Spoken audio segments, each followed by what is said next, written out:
The story begins in the third round of the last phase of a competition. There stood the youngest participant of the competition. That boy was named Yu Sangyum. The narrator informs that this young man had scored 10 points in all his long-range hits, wondering if on his last arrow he would hit the mark again. He then prepares to hit the target, throwing the arrow and striking dead center. People are surprised, not believing he had hit, hugging him and saying he was a genius sent by God. And then he ends up being the champion of the competition. Sometime later, his boss was throwing a mountain of papers in the protagonist's face. The bald man calls the young man, asking if he was distracted. Sangyun apologizes as he had not noticed. Next, the old man tells him to get ready, asking what those documents were thinking, where he could use the protagonist with those useless skills. Sometime later, the boy had done everything he had to do, saying he had done a good job. Then it ends up getting dark. The boy was watching a video remembering his championship, mentioning that it had been 10 years since that day, because the bow was the only thing he had. However, it cost a lot of money to chase his dream, and he still lived with his grandmother, so he had no choice but to give it up. And day after day, he continued training again and again, thinking it was incredible to be someone who already had a certain and promising future, because he was sure he would have a bright future. But it was not as he thought, because if his coach had not introduced him to that job, he would be unemployed forever. The boy becomes sad remembering his past, saying there was enough to remember all that, affirming that he would watch a live to unwind. Looking for a live, he realizes that they were only broadcasting live from a game called Full Dive, a game that made you feel like you were in real life and one of the ones that had the best experiences, being able to play the game with a console in the form of a capsule. However, it was very expensive, so the protagonist could not even dream of getting a console like that. Even so, the boy feels happy because he could at least watch this incredible game. Watching the live, one of the viewers sends a gift saying for the guy killed a pig with a bow in less than 15 minutes. Aiming several arrows at once, the boy says he will get it very easy, thanking for the donut. Then he throws the arrows with magic at the pig. However, he did not hit any. Then the chat starts to tease him because it was very easy to hit. The guy sends a donut again, asking why he had picked up a bow because he did not even know how to use one, and the boy responds that he thought everything was possible in the game, giving an excuse that the machine was delayed. Sangyun observes the comments, teasing the streamer, thinking about what the guy said, because it would be a lie if he said he did not envy them. Because if he had the opportunity, he wished to sacrifice himself, giving his all and being recognized by everyone. The boy turns off the computer, thinking that it was already time to sleep. Then the night passes, and the young man thinks he should restructure himself, making a resignation request. His boss warns that if he left without a problem, they would take good care of him. But if he was excluded during this period, he would have a great chance of not getting a spot again. Even so, the boy wanted to resign. The bald man asks if that was really his choice, and the protagonist affirms, mentioning that if he left at that moment, he would also receive compensation.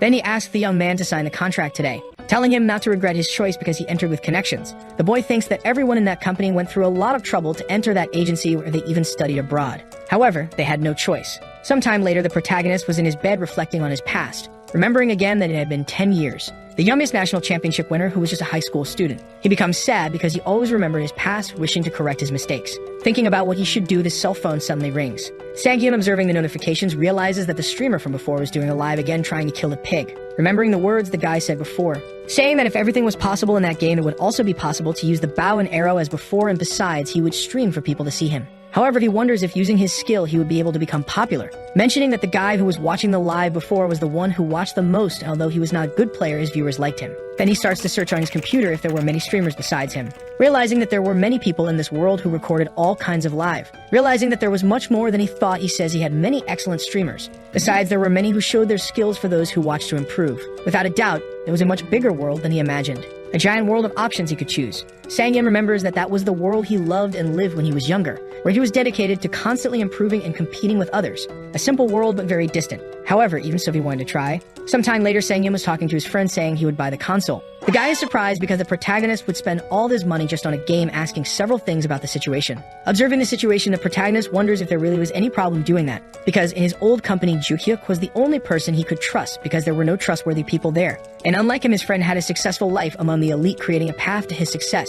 Juhyuk asks the boy how much the capsule was, saying he wanted to give that money to his friend and mentioning that there was additional equipment in it. Sangyun is surprised because he needed other equipment, and the guy asks if he thought it was just the capsule, mentioning that his electricity bill would go up. Sometime later, the protagonist and his colleague were observing a building. Realizing that they were in a place where they rented capsules, the protagonist asks why they were there, because he needed to buy one of them and not rent. Next to the entrance, a man was collecting trash. That guy was one of the store employees, asking if he wanted to buy a capsule, because if the boy wanted, he could sell them for a cheaper price, and call in the young man to take a look. Inside the store, Sangyun observes the capsules, being surprised at how they were. Then the guy suggests to the protagonist before buying it is better to test one of them, taking the young man for some physical tests, because to enter the capsule that was necessary. While the protagonist was doing the tests, his friend was outside along with the employee, thanking him for his help. The guy says it was no big deal, but suggests stopping the boy, because there were many people like him who watched the streamers playing and thought they could do the same, showing their skills. However, it was not as they thought it would be. The boy asks if even games with augmented reality were so different from real life. Then he answers that yes, because in the game he could use his physical abilities. However, as the game had no physical limitations, there was a lack of discernment and mentality in people, mentioning that the protagonist had been fired from his company, so maybe he would give up playing the game after the test. The guy tells the protagonist that the game he was going to play was called Real Olympics because he had been an athlete. Closing the capsule, the protagonist goes into a trance with the machine, thinking it was incredible and mentioning that he felt his mind was going somewhere else. At that moment, Sang-yeon opens his eyes, realizing he was in another place. Looking down and seeing that he was holding a bow and arrow, he is perplexed because it was like reality. Then the boy prepares to shoot the first arrow, wondering if he didn't remember when he used his bow because his hands were trembling. Watching the protagonist, his friend asks why he hasn't shot yet, and the guy says he must be nervous. But seeing the protagonist, he says there was no way he could be nervous. Sang-yeon says all this was different from real life, realizing he was no longer trembling. Then he shoots the arrow, hitting the target dead center. The two are surprised because he scored 10 points. Then Sang-yeon continues to shoot several times, hitting all the arrows. His friend asks if the game was really different from real life, but the guy says the protagonist was getting used to it incredibly fast. However, observing him better, he says he might be mistaken because it was different, asking who was really that boy. Then the match ends and a protagonist exits the game. The employee says he was amazing, saying it would be a waste for the boy to buy just a second-line product, suggesting buying a better one. With Sang-yeon downcast, the guy asks if everything was okay with him. Watching the protagonist, his friend wonders what his true identity would be, remembering that he was the youngest to win a gold medal, mentioning that the boy could have been the best in the world until an accident happened, and saying that he really wanted to help him since the protagonist really liked that, remembering that it had been a long time since he used the bow and arrow. How could he forget that accident? That cold look from the doctor watching the protagonist. The dream that Sang-yeon had to give up. Sometime later, already at the protagonist's house, the capsule was already installed. At the same instant, Sang-yeon already starts the machine to test, happy because he could start streaming whenever he wanted. Remembering that the store clerk had given a good price on the capsule, he worries if that was a good deal. Then Sang-yeon begins to start his streaming, making the preparations, choosing a game. Kyeimjido in Age, a game in medieval times with a focus on the life of a mercenary, was not very famous, but has its own fan base. Popular games have a larger number of streamers, but that game did not have a large number of players, so it would be a good game to start as a streamer. At the same instant, the boy finished creating his character. The system informs that the game would start in 5 seconds, and then the protagonist enters. In a giant flash, someone calls the boy. Opening his eyes, Sang-yeon realizes he was in a carriage. Looking around, the boy wonders where he was. However, he realizes something. At that exact moment, a battle was happening. The protagonist notices that confusion, and at the same instant, someone calls him. A man pointing the sword at Sang-yeon asks if he needed another attack to get up. This guy is the captain of the mercenaries. Sang-yeon apologizes, thinking if it was him who had assaulted him. The guy informs that they were being attacked and tells the boy to grab a weapon. At that moment, the system appears, asking him to choose one. Sang-yeon, looking at the options, is confused about why there was no option for a bow. At the same instant, someone comments on his live asking if he wanted a challenge with a bow. The boy is surprised when he realizes that there were people watching him, thinking he chose the right game. Sang-yeon asks why he should do a challenge to get bow. Then the guy asks if he was new to the game, saying that bows could hit allies, besides that he would need to count his arrows, which could end up being bad. The boy understands how it is and thanks the person who was watching. Then the guy suggests the protagonist to pick up a sword, however the boy chooses the bow anyway. Then they start teasing him, saying that he was a newbie and besides that he was bad, but the protagonist didn't care. He wonders where his bow was, but at the same instant, a bow hits a person behind him. With the guy down and an arrow in his chest, the bow flies towards the protagonist. The system informs that he got a bow, however he only had 20 arrows, and the chat starts teasing the protagonist, saying that always happened when a newbie chose a bow. His captain observes the boy standing still and asks why he wasn't doing anything, asking him to attack. Sang-yeon's focus begins to aim at his target. Watching attentively, he shoots the arrow towards the enemy, hitting precisely his enemy, making the chat of his lives surprised with his skill. The boy thinks that it was different from traditional archery, assuming he was between the modern and the current era. Asking the chat if to defeat the enemies he needed only one arrow, but the chat says that in that game, they simulated everything as if it were in real life. Sang-yeon thanks for the explanation and thinks that it was just him always hitting the head. His chat teases the boy again because no one believed in him, but he would prove to them with results. Then he starts to shoot his arrows, hitting all the vital points of each one. The boy says it was getting late, so he should finish that once, thinking he thought he wouldn't be able to hit the moving targets, but it was very easy. Sang-yeon observes his captain who was in a battle, realizing that it was a battle of shield bearers, wondering if he should help him, but if he did, that he could end up running out of arrows. At the same instant, Sang-yeon notices a gap, shooting his arrow at the head of the enemy. He realizes that it was the last enemy because all the others had fled. The boy realizes that the chat was not typing anything asking what had happened, but the chat starts typing, incredulous with what he had done because it was not normal, asking several things to him. Sang-yeon asks if he did something wrong or if he shouldn't have killed the boss. However, the chat says that it was not possible to kill him, leaving him confused because they had said that everything died with a shot. Then the chat mentions that it was not always that a boss took a blow to the head, and he affirms, asking how he had done that because it was impossible, saying that the bosses have a shield, so if you're not fast, they dodge everything. Then Sang-yeon asks if they never used a bow because it was easy to pull the arrow. He is surprised, asking if the protagonist had pulled the bow to the maximum every time. However, a person arrives calling the protagonist, asking if that was really him because he was different, saying that it was incredible, saying that he had never seen anyone as good as the boy with a bow and arrow. The chat is surprised because it was the first time they saw the captain speaking that way. While he asks who that mercenary he had never seen before, the game community was known as the Age of the Kingdom, but it had stagnated. Although most players liked the game, the lack of interesting moments made the community discuss the same things over and over again, until one day there was a different post. A boy who was just a beginner, instead of running away, killed the boss alone and was praised by his captain. Everyone is surprised, thinking that it was fake because they had never seen Roman praise someone, thinking it was impossible because it was just a novice who had created his account a few days ago. He is surprised by all those comments because he could never imagine that it would happen to him, thinking it would be good for them to continue discussing because it would increase his image. But the boy is surprised by a comment, saying that even Electro, who was a veteran, would not come out unscathed from that boss. Sangyun remembers that name because it was one of the players who had more visibility on streamers. He is surprised because in just a few days he was already being compared to one of the best. Then the chat says it would be bad for the boy to compare himself with someone so great because it would be very cruel. Watching all that, Sangyun asks if it was real. At the same instant, his phone rings.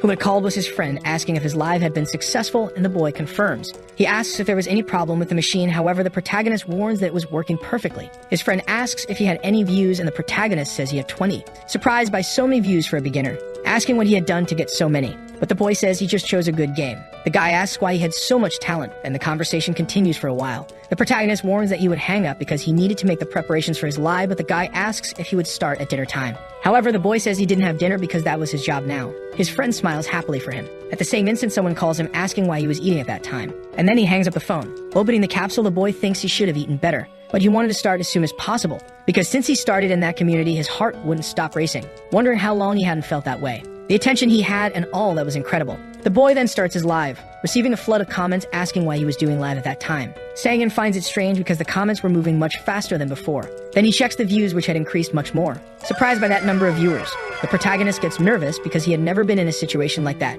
However, he sighs, thinking that it was not real life, because it was just a game he was playing in third person, saying that when he played that game, his nervousness disappeared in a flash. Then the boy recomposes himself, saying to go back to where they had stopped before, going back to the protagonist's friend. He thinks they should never bother someone when they are eating. At the same instant, he receives a message from Sangyun thanking him, saying that when they met again, he would buy him a drink. His friend is happy because he was working hard, affirming that Sangyun had always been a diligent person. But he remembers something. There was something he was going to say before hanging up, but he ended up forgetting. At that moment, someone arrives saying that he had a meeting at that moment, confused about what he was supposed to say to the boy and remembering that it was something about body optimization. Going back to the protagonist, he mentions that before going to sleep, he had done some research on sites about how streamers manage their audiences in case of controversies. Remembering the tips from the streamers, the boy starts to thank the people who were in the live before. The viewers are surprised because he even remembered the names of those who were before, saying that he already had people who watched him in the early morning and that he was a genius. Sangyun is embarrassed, mentioning that calling him a genius was too much. Then the boy starts to enter the game. Opening his eyes, he realizes he was riding a horse, remembering that he had asked Roman to introduce him to his captain,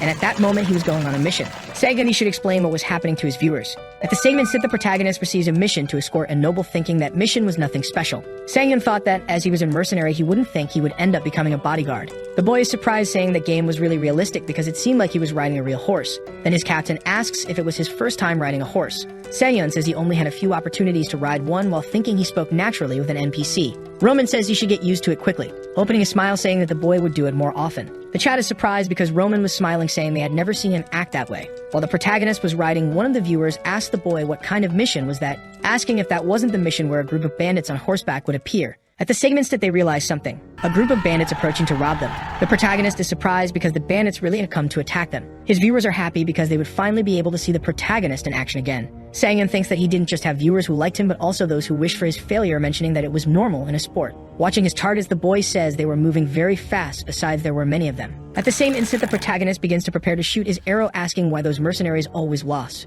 Then he shoots his arrow, hitting the leader of them right. All the viewers are surprised by what he had done, and the boy questions what was happening. Then the chat asks if he didn't see what he had done because he had just defeated their captain, but Sangyun says it was by accident, and that he should continue because the battle was not over yet. Then Sangyun shoots his arrows one by one. Each arrow he shot was a life taken. Watching the boy's skills, the bandits start to run away. However, the protagonist could not let them escape. Realizing that they were fleeing, Roman gives the order for the boy to kill them all. At the same instant, the system updates his mission for him to defeat all the bandits. While the protagonist was at war, someone was watching his live asking who he was. Watching the boy's live, the guy doesn't understand why Sangyun was using a bow, assuming it could be a challenge. The person who was watching the protagonist live was one of the biggest streamers, Acorn Jelly. Watching the boy's live, he is surprised by what he sees, because Sangyun was defeating the bandits only with a bow and arrow, saying that it was not common because just one shot in the head would not be enough. Then he wonders if it was a perfect shot. In summary, even achieving a critical hit on a boss, it would be impossible to defeat it with just one strike. However, that game had a hidden skill called perfect shot. Yet most users have no idea about this ability, and even veterans have opinions about this skill,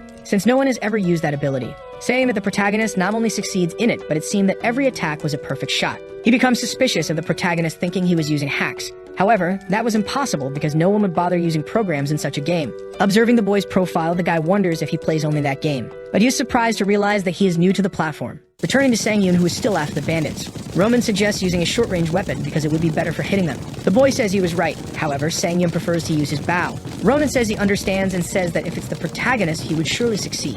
Sangyun thinks that he has never ridden a horse before and that this was his first time hitting a moving target. Holding his arrow, the protagonist thinks that no matter how much he observes, his hands still tremble, but he cannot give up, firing the arrow and hitting the bandit's nape. His live stream viewers are surprised because he just hit a moving target. The boy thinks he was aiming for the head but ended up hitting the neck, and even though he eliminated him, he did not like it at all. Focused, the protagonist shoots his arrow again, hitting the bandit's head. Roman, seeing what Sangyun had done, can't believe it happened in an instant, saying that he was an incredible archer. The other mercenaries affirm, saying they have never seen anyone with that ability. His viewers are surprised, saying they have never seen the mercenaries act that way, saying the boy had a lot of talent. At the same moment, a donation from an unknown person appears with the name Acorn Jello, saying that shot was incredible. The system informs that he completed the mission successfully. A noble approaches the protagonist, saying that Sangyun did a good job, saying he will remember the boy's name. Observing the message, Sangyun thinks that this was the first time he received a donation, mentioning that that guy must be quite famous because his chat was happy that streamer had appeared. The chat is surprised, telling him to say something because he just received a donation from a streamer. Sangyun is confused because his chat asked him to make a donation. Then the viewers tell him to react using his bow. Then he starts to prepare his arrow, shooting it into the sky. The chat asks why he just shot the arrow, saying that it was nothing special. However, at the same moment, the arrow hits his own head. The viewers start to laugh because they did not expect him to eliminate himself. Exiting the capsule, Sangyun wonders why that arrow ricocheted, mentioning that the capsule was very hot and that it should be because it was from an older generation.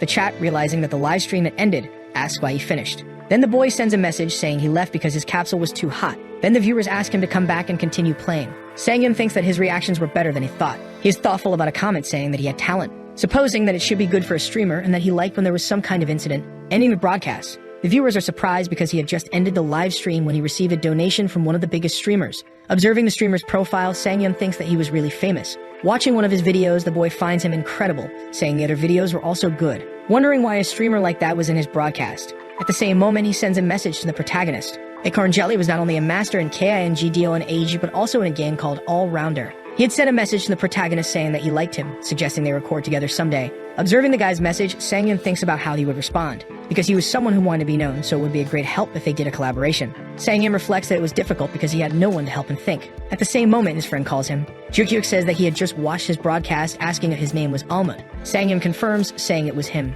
Jukyuk asks what that reaction was when he received the donation, but the protagonist says that he was an archer, so he should remain calm, saying that since he was little, they called him a genius, so he was just using that. The protagonist asks if he called him just to say that, but Jukyuk had something else to say. Actually, he had just resigned. Sangyun asks why he resigned, and his friend explains that he had fought with his boss, saying that he had put up with him for a long time because he was an idiot. Now from that day on, he would be his manager, and that he was looking forward to working with him, mentioning the first time the protagonist used the capsule. At that moment, he saw him, he thought that he really liked archery, and that he also wanted to discover what he liked. Sangyun says that if he helped him, his career would be ruined, but Jukyuk tells him not to worry, because taking a 1-year break would not be a problem, and if it worked out, it would be very good. The boy mentions that he could start working tomorrow, and Jukyuk asks what happened. He is surprised because the protagonist got a collab with one of the biggest streamers of the game. Sangyun asks if it was really okay with that, and Jukyuk says that they should not miss that opportunity. The protagonist says that he was not good at impressing people, but his friend tells him to leave that to him because he had something in mind. Cutting to a building still in daylight. A girl looks at the protagonist's profile, wondering if she could really meet him at that place.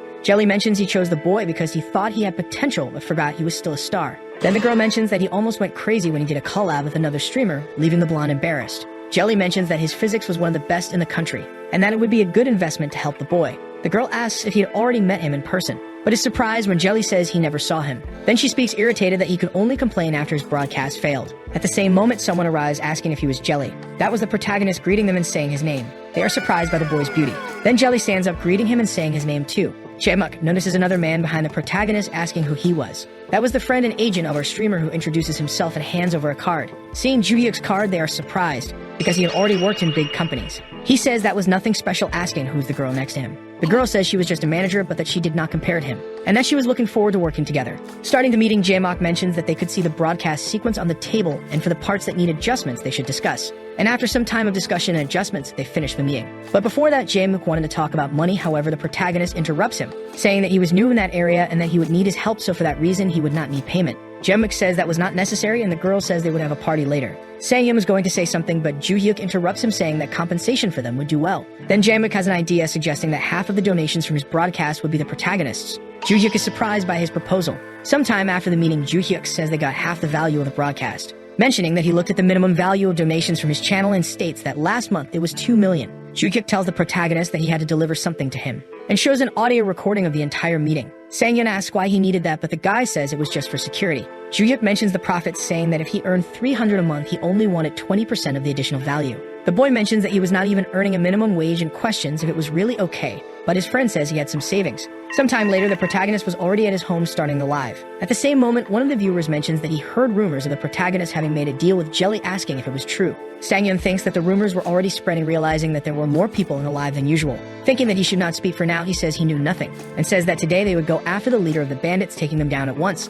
However, his chat warns that the bosses do not die with just one shot. But the protagonist is confused because before he had defeated a boss with just one shot. One of the viewers warns that he was not a boss, but an elite mob, saying that a boss was much bigger. Sang-yeon thinks that was bad, mentioning that he should not have boasted about killing that mob. At the same moment, a mission appears for the protagonist to kill the boss with one shot. The boy accepts the mission, thinking that even being an impossible mission, that was good because a great reward would reduce the barrier for subsequent donors. At the same moment, several donations start to appear, and the boy thanks everyone, saying he would do his best. Then Sang-yeon enters the game, but at the same time, a girl calls him, thanking him for having saved her from the bandits and saying she did not know how to compensate him. Sang-yeon thinks that she must be the heroine of the game, mentioning that if he answered wrong, it could change the course of the story. Then 2 response options appear for the boy. One of them was to say that was his job, and the other was asking her to pay him. Then the protagonist chooses the first option, saying that was his job. The girl thanks him, and one of the viewers says that he started playing the game just because of her. But some of the viewers say that Rosanina was much better. Sang-yeon thinks that was the name of the second heroine. At the same moment, his captain arrives. Amelia mentions that there was still a chance of bandits in the vicinity, asking Roman to send soldiers,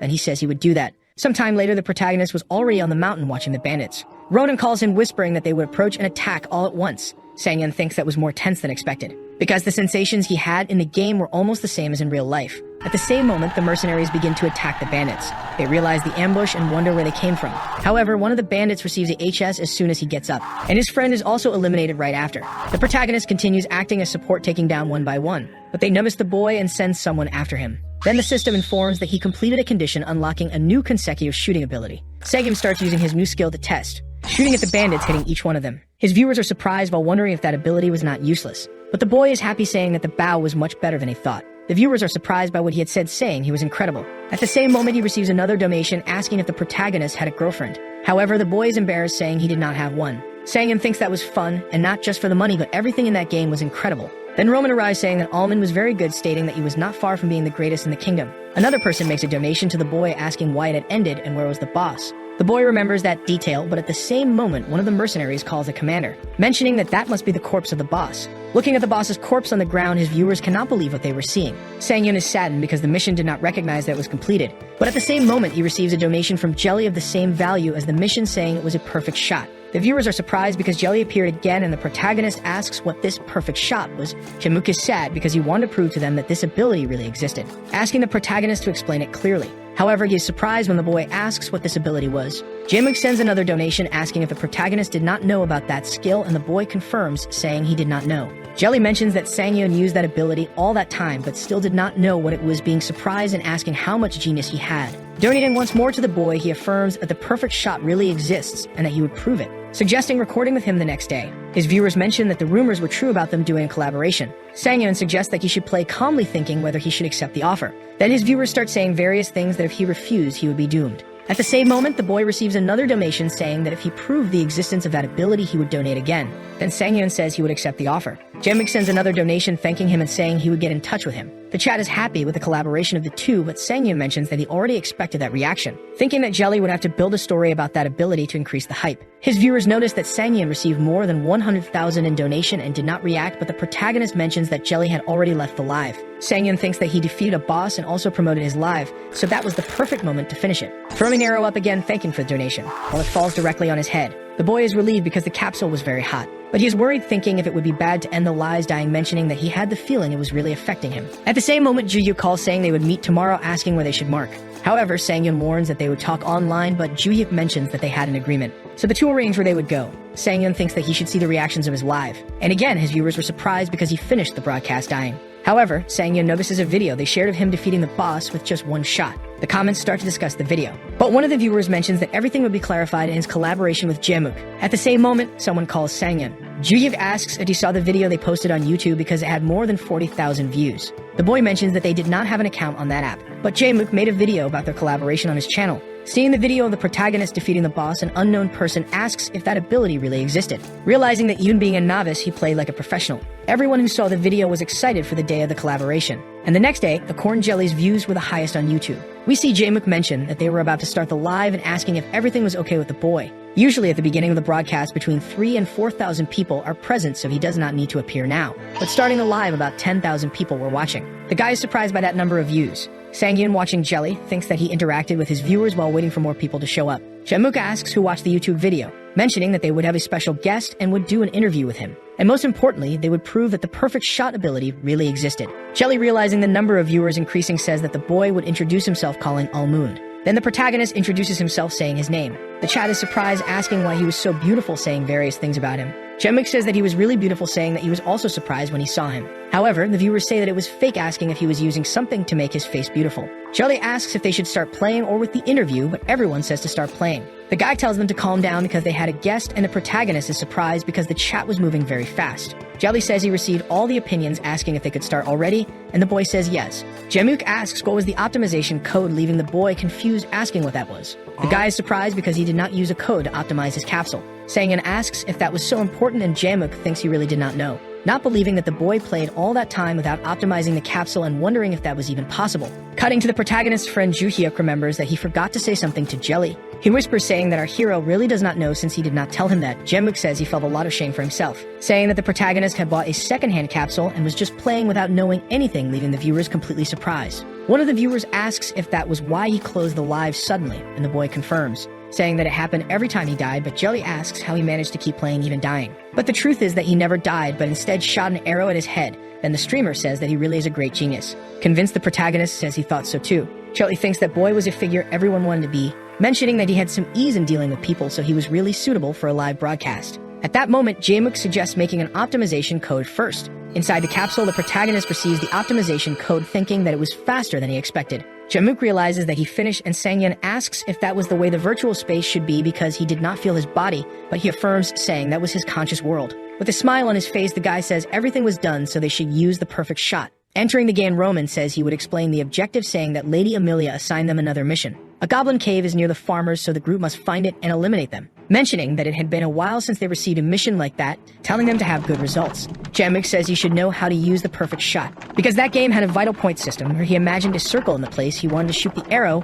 but that was one of the conditions to activate the ability. Sangyun asks what was the second condition, but Jelly says it was very difficult, because he would have to succeed in the first condition while fulfilling the other. Looking at Jelly, the protagonist says he can see, leaving the guy surprised by that reaction, since it was as if it meant nothing to him. At the same moment, Jelly takes a punch in the head. Roman asks what he was doing since they had just arrived. Jaemuk apologizes, but the captain tells him not to answer if he doesn't want to be split in half. Angrily, he questions where the mercenary is from. But when he looks at the protagonist, his expression changes completely, and he says they would have a good mission. Sometime later, already in the goblin cave, Jaemuk asks if they were ready to see the perfect shot, but he takes another punch. Roman says that if he wanted help, he should just stay quiet, telling Almond to take the lead and show the newcomer. Sangyun was watching the goblins, thinking that now it was easier because his character was optimized and that discomfort disappeared. Then he begins to aim at the monsters, preparing a perfect shot. Jaemuk wonders if he would shoot from that position, thinking that no matter how impossible it was, he would be able to handle it. Then he hits the goblin's head squarely. However, the boy continues shooting and defeating one by one. Jelly thinks that was incredible because he was better than before,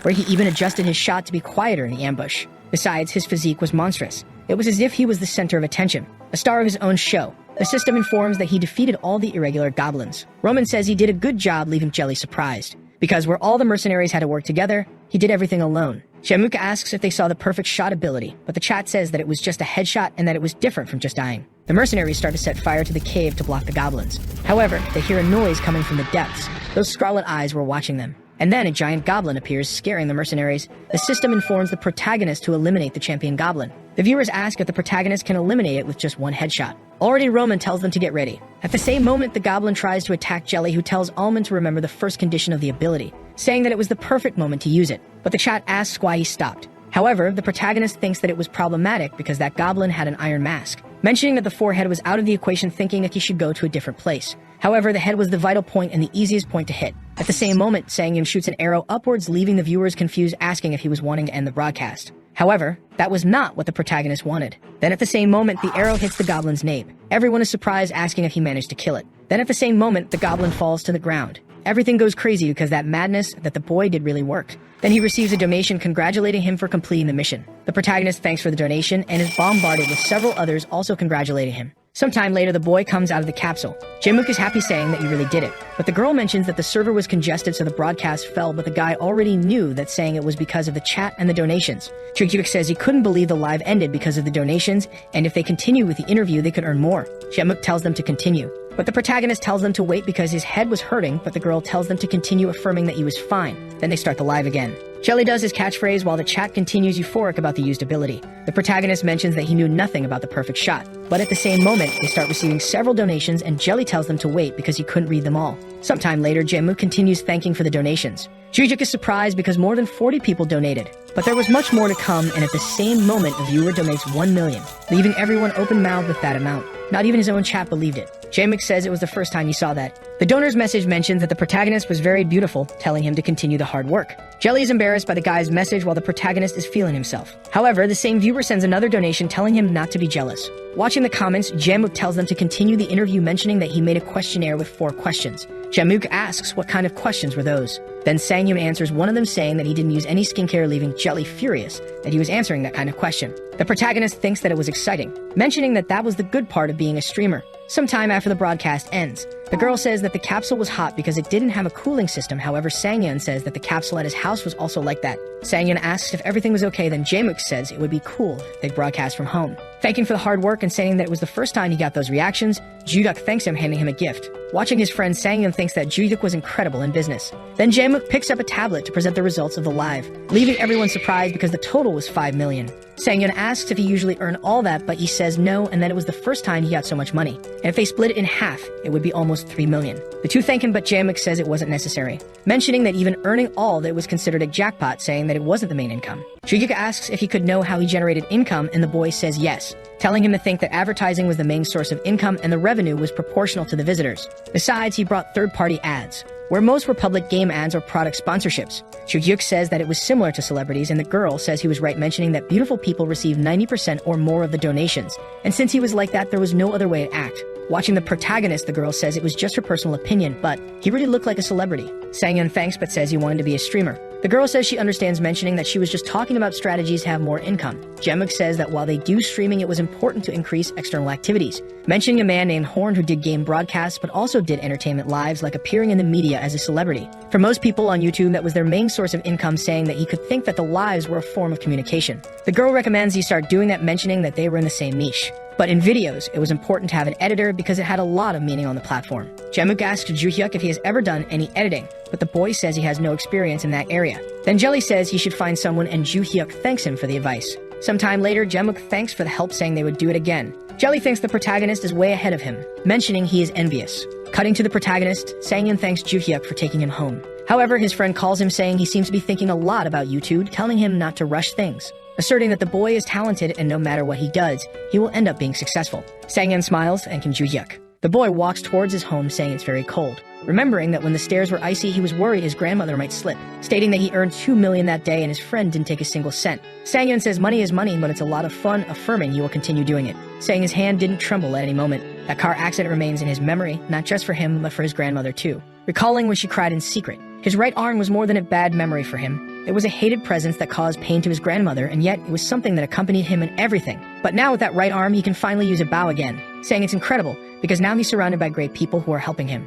With tears on his face, the boy says it seems like they were sent by his grandmother. Wiping away the tears, Sangyun says he will do his best, but maybe it's too late. Remembering his grandmother told him never to say it's too late and that you should just keep working hard on it. Sangyun says it's a pity because she's not there to see it, and that's what he regrets the most. Sometime later, Jae-mook is looking at the comments on his video saying that was really a perfect shot. Jelly says those reactions were expected, asking if this wasn't the first time a post from that game reached the top 10 of the community, and the girl questions why he was checking that, becoming curious if the video was good, but the boy says it was nothing special. Then the girl says she wasn't talking about the video, but about the editor. Jelly, watching the video, is surprised, saying the protagonist was taking it seriously. It was as if heaven was lending him a hand. We return to the protagonist after taking a shower, thinking he should organize what he would do with yesterday's base. Remembering there were two types of models for streamers, he starts talking about all of them, thinking that among them, what he liked the most was being called a celebrity. Mentioning that Joo-hyuk had said the same thing as Jelly, then he thinks he needs to find an editor, and affirms that YouTube brings good revenue but needs good editors, supposing he should look for talents among popular game videos. The protagonist sees a video thinking that was the trend, being surprised when he realizes it's him in the video. Seeing the name of the channel, the boy remembers that was the person who donated millions last time on the live. Seeing the guy's editing, Sangyun thinks it was like a movie, saying even he was surprised by his own gameplay and wondering if it was really him. Observing the comments on the video, Sangyun affirms they were all positive, saying he should contact that editor. At the same moment, Joo-hyuk sends a message saying he found an incredible person to edit, asking if he should hire him. Sangyun asks how they would hire him since they had little money, however Joo-hyuk says to leave it to him as it's the manager's job. Then the protagonist says it would be rude not to focus on the game while having such a capable manager. Inside the capsule, the boy thinks he was confident but physically not as good compared to other streamers, affirming the training was essential if he wanted to continue. The system asks what difficulty he wants, and the boy chooses the highest. Sometime later, Sangyun says it took 3 hours to finish, saying he was hungry and that it was time to start the broadcast. But before that, he wanted to eat something. Remembering it was time for the reactions from the video collaboration to arrive. About to start the broadcast, Sangyun thinks he was a bit nervous. Cutting to a random guy saying he brought that fantasy game for nothing, asserting he knew that game wouldn't have a big commercial success, saying he needed to improve because the expert reviews were very good, suggesting making an event to attract new users, but then realizes he couldn't do that with a game that wasn't selling. The guy wonders how he can revive that game, but then he sees a video of the protagonist, affirming the quality of that video was incredible and the person playing was very skilled, wondering if there was a streamer like that, and realizing the boy's account was created a day ago, saying he not only had talent for playing but also for broadcasting, and that he was a beautiful person. Watching the protagonist's channel, the guy realizes he started a live. Entering the broadcast, the guy is surprised by the number of viewers because the moment he started the broadcast, 1,000 people joined. Joo-hyuk, watching the boy's live, thinks that after breaking the wall of 4,000 people live, he could start doing full-time lives. The viewers are frustrated because the protagonist was quiet, asking what was happening. Sangyun remembers that in the collaboration with Jae-mook, they got 50,000 views, which meant they managed well, and now he should do everything alone. Then he starts the live, greeting his viewers, affirming they would continue playing. The chat asks why his voice was weird and questions when he would get a camera to show his face. At the same moment, Joo-hyuk sends a message showing a link to the boy, who is surprised when he sees they made an advertisement for him. But he loves it, and Joo-hyuk tells him to turn on the camera. Turning on the face cam, the chat warns that he should always use it in the lives. Then donations start to appear, saying the protagonist was very beautiful. Cutting to the boy inside the game, Amelia says she heard about the protagonist's abilities, affirming he easily dealt with the goblins that gave them so much trouble. Sangyun mentions he didn't do it all alone. However, the girl takes his hand, saying she heard that from Captain Roman himself, and the viewers are surprised because the girl was very close to him. Then Amelia says she had another mission for him. The protagonist questions if she shouldn't ask the captain first, but Amelia mentions she wished he would do that mission alone. Pointing to a castle in the mountains, the girl says he should go there and kill the lord who commands that fortress. This leaves the protagonist totally scared, asking if he often leaves the castle, but the girl says no, and that he must infiltrate there discreetly. The viewers are surprised because she had practically sent him to die. The girl smiles, saying he would definitely be able to do it. The system asks if he would accept the mission, leaving the boy thoughtful. Yet there was something even worse. The lord of the castle was armed from head to toe. Besides, he was the worst opponent for someone who uses a bow, saying that Almond was really beautiful and skilled, but that wasn't enough for that industry. Then the boy accepts the mission, leaving his viewers surprised for having accepted. Sangyun thinks he had an idea, mentioning that if the game was really realistic, medieval castles wouldn't be so huge, and there probably wouldn't be more than 50 people. He wonders why she would give the order to kill someone. And although she is just a character in the game, the girl didn't seem like the type of person who would do that. The protagonist asks if the person in the castle did something wrong. The girl mentions that he was enslaving people as well as lending money and charging high interest to put them in debt. And eventually, they were turned into slaves, including women and children, mentioning that if the lord died, his family could take care of them, and questions if that answers his question. The boy replies yes and heads towards the castle. Sometime later, the protagonist was observing the castle, asking if the game detected him talking to himself. But he says realism was important in that game, heading towards the castle. His viewers are surprised by the protagonist's movement, and the boy says he also noticed a change. because it was thanks to his training. Observing the enemies, the protagonist thinks he got there, but didn't know how he would continue. Noticing there were only 2 guards, but if he attacked carelessly, the other would call for reinforcements. The best option is to kill them silently. However, the protagonist wasn't confident unless he used the bow, but a viewer says it wouldn't work because he would be caught and questions how he would kill 2 at the same time. At the same moment, Sang-yeon has an idea. Aiming the arrow upwards, the chat asks what he was doing. Looking up, the protagonist thinks he would first aim at the guy on the left. Then he shoots the arrow, hitting both at the same time, leaving his chat incredulous with what had happened. At the same moment, the boy receives a donation saying not even the game developers would believe that, returning to the random guy he thinks he didn't expect this. Asserting he worked at numerous companies and saw many players, however, he never saw anyone like him. At the same moment, he receives a call. The person on the call suggests scheduling a meeting the next day, saying they would send the streamers details. Returning to the protagonist, who had already climbed the tower, still thinks it was really difficult, asserting the game was hell except for the bow part, but the chat says that was the hardest part, asking if he practiced before going there. The boy confirms, saying he practiced on the highest difficulty, and that he repeated it several times. Then Sang-yeon suggests removing the bodies from that place. At the same moment, one of the guards approaches, asking what happened to the guards who were in that place. However, he didn't expect the protagonist to be aiming at him. Defeating the guard, the chat says that ambush was incredible. Then he hides the bodies in a corner, but one of the viewers says that from there it would be more difficult, because there would be more enemies. Sang-yeon says he was right, asking what he should do now. Wearing the guard's clothes, the boy thinks it was more uncomfortable than he thought. Entering a house, Sang-yeon thinks that must be the closet, supposing there should be more arrows there. But one of the guards notices the boy, asking what he was doing. At the same instant, the guard takes an arrow to the head, leaving the viewer surprised. Then another guard appears, and the chat says he was located. Sang-yeon thinks it was nostalgic because it reminded him when he competed with people. At that moment, the protagonist didn't hear anything because he was totally focused on his target. And from there, things got easier because it was simply hit or miss. That was the only outcome he had in that world. Crossing such an extreme fork in the road definitely made him stronger. While running, the chat says he was making too much noise, but the boy doesn't notice because he was very focused. At the same moment, a guard notices the protagonist. Then Sang-yeon hits an arrow in the guy's foot, leaving the chat surprised for having missed an arrow. However, that was the boy's plan. Gaining distance from the guards, he aims at them again, hitting the head of all. Sang-yeon thinks everything was done, so he should enter the castle. As he enters the castle, the guards notice him and call for reinforcements. At this moment, Sang-yeon was completely surrounded, and the viewers ask what he would do. Then the guards start to go after him. But Sang-yeon shoots arrows one by one, and at the same moment, the system informs that he received a new ability. Sang-yeon already starts using the new ability, taking many arrows at once, hitting several guards consecutively. The guards are confused, asking what was happening because all the shots were in the head. Desperate, they call the protagonist a monster and tell everyone to run. However, when the guard looks back, Sang-yeon was already behind him, hitting the remaining guards. His viewers are surprised by what the boy had done and start donating to him. Sang-yeon thinks the donations have started to come in, wondering if his life is going well. Then now he should kill the Lord. Opening the door, the protagonist stands before the boss. He questions if that was the Lord because he thought he was a fat man, but he definitely looked like a boss. At the same moment, the boss throws his sword at the boy, asking if he was alone. Aiming his arrow at the boss, Sang-yeon thinks he had incredible strength to be able to throw his sword from that distance. But the boy is surprised because that armor was impeccable. Then the boss calls his guards, who also had armors covering their bodies. Sang-yeon thinks the boss's sword would help, but wonders if it would be a good time to test a new weapon. But he says it wouldn't be a good idea because he has played the game enough to know. Every game has its way of completing missions. Sang-yeon watches the guards closely, then notices something. At the same instant, one of the guards attacks the boy, but he dodges, hitting an arrow that removes the guy's helmet. Then he starts removing all the helmets while dodging the attacks. When all the guards' heads were exposed, Sang-yeon shoots again, defeating them in moments. Sometime later, the protagonist finishes, defeating all the guards where only the boss was left. Then the boss gets up and heads towards the boy, who thinks the 3 headshot conditions have been met and now he just needed to check. Watching his hand, an aura begins to emerge. Then the system informs that the consecutive shot ability has been activated. This ability gives him more arrows. Then the boss asks if he wanted to kill him with just a bow and arrow, but the protagonist says he found a way. Shooting an arrow into the boss's chest, he asks if the boy still hadn't understood, saying it was useless, saying he would grind the protagonist for causing a mess in his castle, but at the same instant receives another arrow in the same place. The boss is confused, asking what he was doing. Then he starts receiving several arrows, asking the protagonist if he thought that would have an effect. Focused, Sang-yeon thinks he should go faster, noticing that the armor began to wear out. At the same instant, the boss starts to advance on the boy. Sang-yeon thinks that still wasn't enough, hitting an arrow again in the same place, but this time it worked and took a chip off the armor. The boss asks how he did that, but he didn't expect what was coming, receiving an arrow directly in the chest, leaving all the viewers surprised because the protagonist managed to defeat a boss with just a bow and arrow. All this high difficulty training and all this schedule, all of it was worth it. Sang-yeon thanks for the donations and asks what was this thing about being an ally that one of his donors said. The boy says he didn't count, but it seems he shot 40 times, and the chat says he was now really a streamer. Since they finished everything, the boy suggests going to see Amelia's face. However, he receives a donation of 300,000 saying he was very cool. Cutting to a girl on a subway. She thinks those people were very annoying, asking how long she would be taken like that.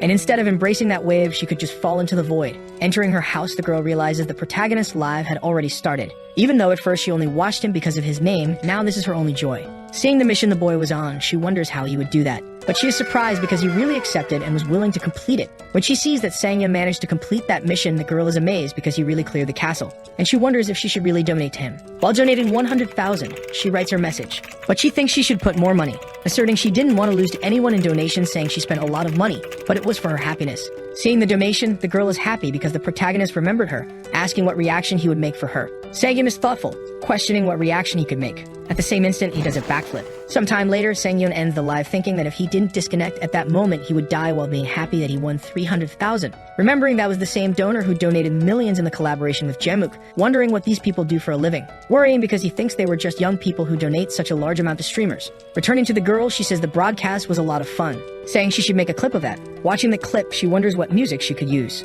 thinking that the content of that day was incredible and an excellent visual story, mentioning that he played better than before, asserting that as he continues to grow, she would continue to strive to improve the edits, happy saying the next clip would be epic. Returning to the protagonist who was answering a call from Juhyuk, Sangyun asks why he called him so early, and his friend warns that they had a problem, asking if he remembered that person who made the montage of that video, mentioning that her account was actually private. The protagonist asks what they should do now, and Juhyuk suggests mentioning them when donating next time. However, Sangyun didn't want it that way. Then he asks if they should wait even if it takes a long time, and the protagonist agrees. Looking at his cell phone, Sangyun thinks that when you are full of thoughts, the best way to end that was by cleaning the house. The boy thinks he goes up and down the stairs every day, affirming that it was very tiring. But he recomposes himself, saying that it was training because everything is difficult until it becomes familiar. Then when the boy was going down the stairs, someone opens the door in his face. With the protagonist hurt, the girl apologizes, asking if he was okay. Sangyun says he was fine, but the girl watching the protagonist is surprised when she sees who it was. The boy is confused, asking if she was okay, saying he would leave. Sometime later, Sangyun takes out the trash, saying that sweating makes him feel good, and at that moment, he receives a call.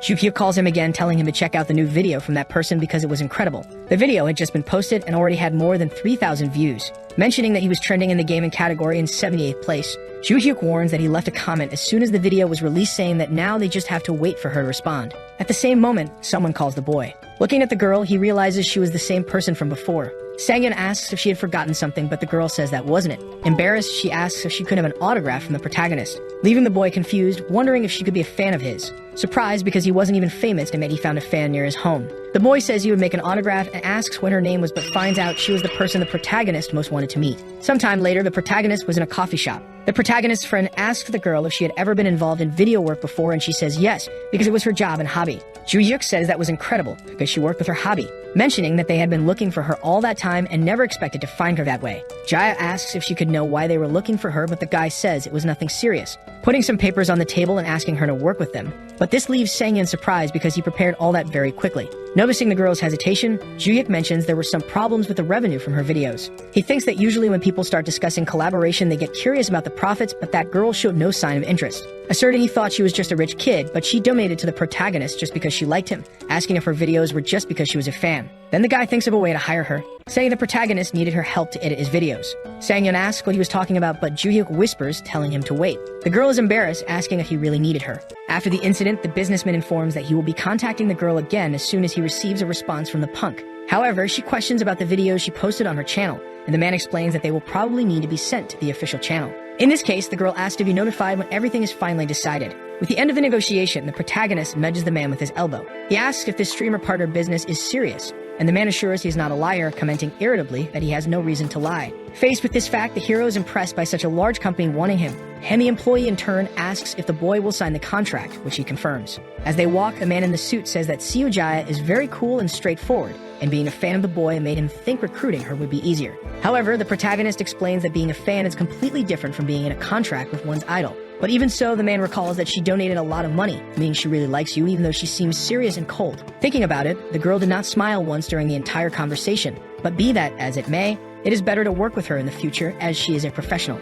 Upon arriving home, the girl quickly closes her bedroom door and stays leaning against it for some time. Without wasting time, she begins to say goodbye to her cap and jacket, then gets under the blanket in her bed. Hidden and sheltered by the blanket, the girl now shows her feelings, thinking it is already a dream to see Almond in person, but she even managed to become an editor. As she looks at that contract, she thinks it is hard to believe, but in the end, it is not a dream. In her past, the girl remembers being mocked for being a graduate of a community college. The men maliciously questioned her about what she would do after leaving that place, pointing their fingers at her and asking if she thinks she will find a place where she will be treated as well as they treat her. Faced with this, the girl thought she would be stuck in this routine forever, but one day she ended up being recognized by someone. The video quality was no joke. It was the genius archer who descended like a god and the genius creator who rose from the ground. That archer took over the castle alone, being a certain almond, so at that time the girl remained anxious for the next video. Somehow, she felt a strange but comforting sensation she had never felt before. When he gets home, the protagonist thinks he should start a little earlier that day as he will be streaming at a random time. After logging into his computer, a notification different from the others catches his attention. It's a file of the introduction music sent in a zip file by Seojia.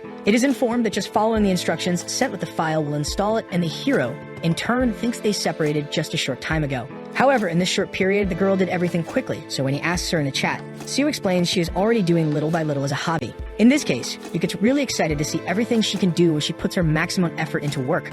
Finally, the hero thanks her, saying he will use the music well, which makes the girl extremely happy.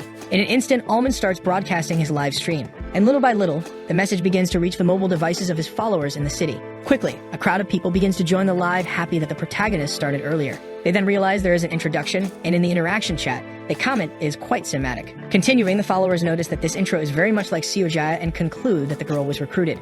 Thus, the numbers go up more and more, and finally it is time for the true star to present himself. After his first speech, a subscriber donates 1,001, asking if today they will finally see Amelia's surprised face. Then another donates another 1,000 saying hello, and the protagonist thanks for the donations, saying they will start the era of the kingdom immediately. Materializing inside the game, the subscribers comment that the bodies from the previous day are still there, noticing the place did not get better after the break. It is said that the man destroyed the castle alone with no witnesses, possibly being a murder. Now the hero informs he needs to report everything to Amelia, but before that, there is something to do. Honestly, since he cleaned the place alone, he believes it is good to loot some items, and his subscribers readily agree with the idea. In this case, he questions himself about which one to take among 3 bows on the ground, creating a doubt among the viewers. Next, Yu opens a chest full of gold coins, surprised by the shine they emit. Additionally, a new armor is also received, which definitely excites the hero. After collecting the items, the protagonist walks around the place and explains to his subscribers that this is the most he can carry due to the weight limit. At least now, it is certain that the boy will no longer die in a single blow in most confrontations.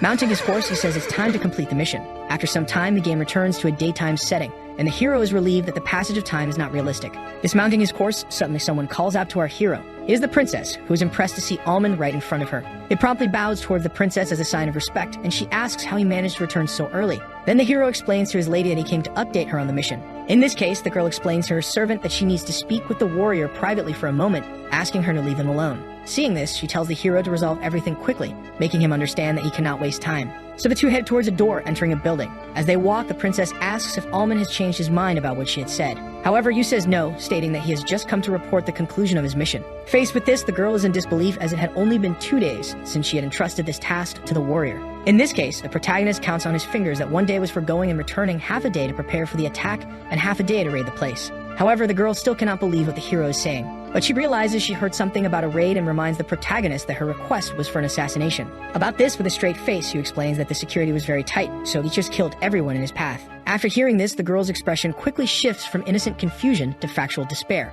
After composing herself from what she just heard, the princess prepares to ask her questions. In this case, she asks if Talorant's castle is now completely vacant, and the hero confirms, saying there is no one there. With a warm expression, the girl asks again how the protagonist managed to conquer the castle without anyone's help. However, for him, this was an easy task, not understanding the reason for the surprise. Then the princess says there is no need to delay any longer. In this case, to protect the people there, they from the territory of Jinrit must reach the place quickly, so she asks to prepare the carriage. She informs her servant that she is going to Talorant's castle, explaining that they must arrive before the other nobles exert their influence. Quickly, the girl gets into the carriage, and one of the servants asks her to be careful on her mission. However, the boy not moving until now was something that left her confused. She then calls his attention, asking if he will just stand there lost in thought. Thus, she calls the hero to join her as she has many questions about Almond. Faced with this, the viewers go wild due to the girl's sympathy for our hero, even considering a romantic relationship between the two. With the carriage on its way, the girl asks how the man can be so powerful. In view of this, the boy comments that it is a bigger compliment than he deserves because in his mind he does not believe he is that powerful. However, the girl, still surprised, comments that she has seen many knights in her life, but none of them have achieved as many feats as our hero. Yu in turn explains that he is good at shooting arrows, but the girl finds it unbelievable that he could defeat all the castle's troops with just that. Then the hero confirms, and she, like the viewers, is left not understanding anything.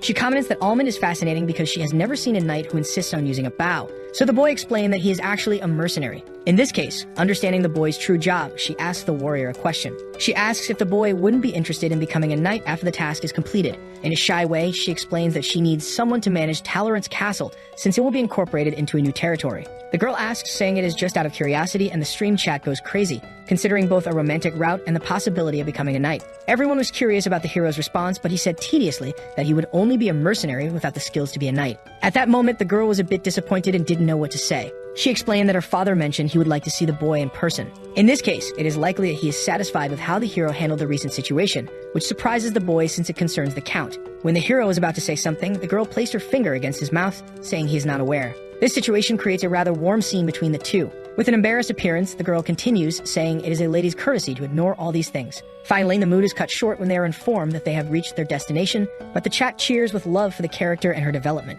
Inside the castle, several workers are helping with cleaning and reconstruction. Among them, one notices the presence of important new visitors in the region. He wonders who they are and guesses they might be citizens of Talorant. However, the girl overheard the conversation and stated that the man is wrong. She declared them as citizens of Jinrit, which leaves everyone on the site extremely surprised. They consider expelling them, but know they don't have the strength to do so since Talorant was eliminated and understand that making this decision will bring consequences. Yu, while walking along the castle's parapet, notices that people are still confused. He finds a banner symbolizing Talorant's territory. At that moment, the two allies look at each other, already understanding what needs to be done. Then the princess holds that immense red flag with her hands and removes it from the site in a symbolic act, thus raising the flag of her own region at the top of the castle. The citizens, in turn, are indignant because their lord simply changed overnight. They comment among themselves that it's a bit anticlimactic, but decide to continue their work, and one of them comments having heard that Jean's governance is much better. In this case, the protagonist questions if it's okay to leave everything as it is, and the princess asks what the hero means by that. Then he explains, exemplifying that a speech should be made for them to know their lords. Thus, the girl is radiant with the protagonist's proposal. However, she explains that everything is already in order because the territory's people will certainly adapt soon, which leaves the viewers fascinated by the scene. A week later, things began to move forward in the region. The territory's people, who were previously drowning in debt and on the verge of being sold into slavery, now they could pay their debts through work, and they were allowed to possess a certain amount of money. As a result, the amount of work increased naturally, and the once dark and lifeless territory began to enjoy vitality. In the long run, this would likely produce much greater benefits for the territory. Inside the castle, interrupting his thoughts, the girl touches the hero's shoulder. With love and kindness, the princess is happy to have found Almond, and the stream chat is intrigued by the strange atmosphere between the two. Then the girl reiterates, asking if the boy remembers that they will see her father the next day. Promptly, the protagonist confirms not having forgotten, and the viewers go wild due to the romantic atmosphere. Yu, in turn, is happy to be having such a happy ending. However, as if in karma, trumpet sounds are suddenly heard throughout the region. At this moment, the two turn around, surprised, understanding that this sound signals conflict. Where the horizon begins, an abnormal amount of troops is positioned to retake the territory. Among the soldiers, one stands out wearing golden armor and presenting a dangerous countenance. In this case, Yu questions if they could be Talorant's allied families, and the girl confirms, explaining that they probably came to retake the castle. Then the hero assures that he can stop them, and the princess holds her dear companion's hand, asking with all she has that he returns safe and sound. Shortly before the war begins, Jinrit's territory flags are raised in great numbers, and quickly, the soldiers' general indicates a formation, also giving a motivational speech that today they will defend Talorant's fortress, thus protecting the honorable Lady Jinrit, who provided jobs for everyone there. In a war cry, it is said that they will definitely win the battle, and all the soldiers are immensely motivated by the words spoken. Everyone except Almond, who cannot stop looking at Jean at the top of the castle with sorrow. However, he knows his commitments, changing his expression, and then a mission appears asking the hero to bring victory in this war. With the war cry being launched, everyone goes wild, including the chat, which is surprised by the large-scale event that resembles a top-tier game. The chat comments about another streamer who couldn't achieve a third of what the protagonist did, and he notices this toxicity. So wisely, he asks them not to mention other content creators in his stream, which they end up agreeing with. Anyway, they praise the quality of Almond's stream, which is improving day by day. However, he suddenly breaks everyone's expectations, informing that he will end the live stream at this moment and thanking everyone for watching. The viewers beg the hero not to end the stream, but he doesn't give it much importance and thus closes the live. After finishing, he looks at the numbers on his phone, extremely satisfied. And judging by the viewers' reactions, everything indicated that our hero ended the stream at the right time. The moment to decide to end the game's story is very important. Although it may disappoint the views, in the long run, it becomes beneficial. Reading the comments, the protagonist notices many interesting posts. Some were about how to maximize affection with Amelia, all just by conquering a castle alone. At least that's what was being commented on. However, the compliments regarding himself and his skills were something he couldn't understand, thinking he had done just a normal gameplay. In the protagonist's mind, he believes a pro player could easily surpass his achievements and wonders if there wasn't any professional archer in the game. However, at that moment, another thought comes to Yu's mind. He remembers his friend talking about his ability to concentrate instantly, so the boy finally considers that he might indeed have some talent for games. In this case, he questions if it is due to his high concentration, remembering that archery requires this but doesn't mean it's exclusive to archers. Excited, the hero looks for other popular posts currently. Suddenly, he finds something important, an analysis of his character's archery skills. In the article, they highly praise the protagonist's skills and affirm their confidence in his posture and position process, making it a very detailed report. And judging by the content, it is clear that these men are definitely not amateurs in their work. Then at this moment, a piece of information ends up shocking the hero. In the article, people comment that even comparing Almond's skills as a professional, he still performs better. To justify this, the report was given by a former trained player. In this case, the hero starts trembling, wondering who this person could be because if they are archers, he will probably know who it is. After some time of fretting, Yu decides to let it go and rest a bit. He realizes there is no reason to worry about it because there is nothing particularly interesting. Moreover, he knows that people in the archery field cut ties with him about 10 years ago, yet the doubt of it being someone known remains. The reason the protagonist stopped being an archer was due to an injury from an accident, and until then, no one knew about it except for his coach. In the past, the hero remembers a day when he was leaving school and was called by a girl. Very nervous, she asked if it would really end that way.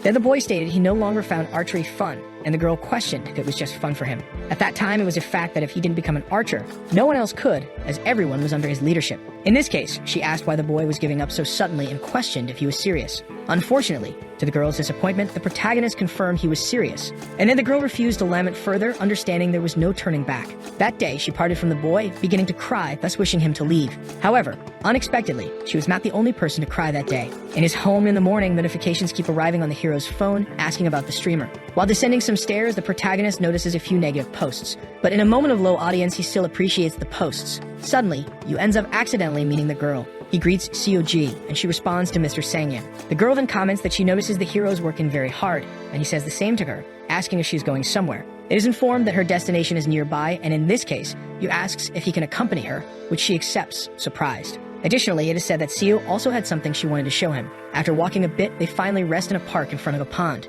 In an act of chivalry, our hero bought 2 drinks and gave one to the girl. Without further ado, Yu asked what the girl wanted to show him, so she pulled out her phone, explaining that it wasn't anything too important. She showed the protagonist that she had completed some new videos to post on the channel, asking him to take a look. In this case, Yu promptly accepted, praising the production speed and asking if he was the first to watch, which she confirmed. While watching, the girl remained embarrassed in the corner, and back to the video. The title of the first episode of Kingdom Age was quite catchy. Looking at the video, the hero noticed it was a video of his first live stream. In a nostalgic feeling, he remembered choosing the bow among several other weapons, ignoring the difficulty system and his subscribers. However, he proved to be quite competent with the bow and arrow, surprising those who had previously criticized him. The screen transitions were quick to match the shooting speed, so there was no reason to be nervous about anything. It's a fact that the girl did a very competent job because besides showing his best moments, she also sensed with the viewers' reactions. In this case, the hero looked at his avatar in the video on the girl's phone, saying it was insane. Embarrassed, the girl asked the protagonist's opinion about her work. Then Yu said it was a surprisingly good artistic job. After that, he didn't mince words in praising all the details the girl managed to include, making her even more embarrassed. In the end, all she could say was a simple thank you for Yu's words. Changing the subject, he asked if she could post it on YouTube right then, and she replied that she couldn't yet. She mentioned having heard that the best launch strategy is to post at least 3 videos at once. In this case, she said that if it was okay, she could continue producing in this style, to which the hero agreed, already thanking her. Later at home, Siu lay on her bed, sighing with exhaustion. However, just remembering Yu's compliments, her energy recharged again, understanding that she was doing something worthwhile. At that moment, she felt the comforting sensation of being recognized for her work. But suddenly, her phone rang, interrupting that moment of pleasure. However, Siu knew that no one would message her at this hour of the night, so she thought it might be something from Almond, which made her extremely anxious. Unexpectedly, the message was not what she was expecting, thus changing the whole atmosphere to something darker, making her throw her phone away. At that moment, she thought it would be better to take a shower as she still had a lot to do, and that message on her phone appeared to be from someone named Psychopathic Bastard. With the start of another day, this one is special because it is the day Almond will have siege content. It is said that Yu is the world's first archer to undertake a siege challenge. On some forums, people agree, and one of them comments that he can hardly wait, informing that he will definitely watch after school. Another agrees and says he will also watch but on his way home from work. However, suddenly a notification appears to everyone that Almond started his live stream, surprising everyone since the hero started 4 hours earlier than expected. With a happy expression, the protagonist greets his fan community and everyone responds, but some of them question what's happening. Our hero thinks he was a bit worried about the strange time he decided to start his stream, but there were even more people than the previous day.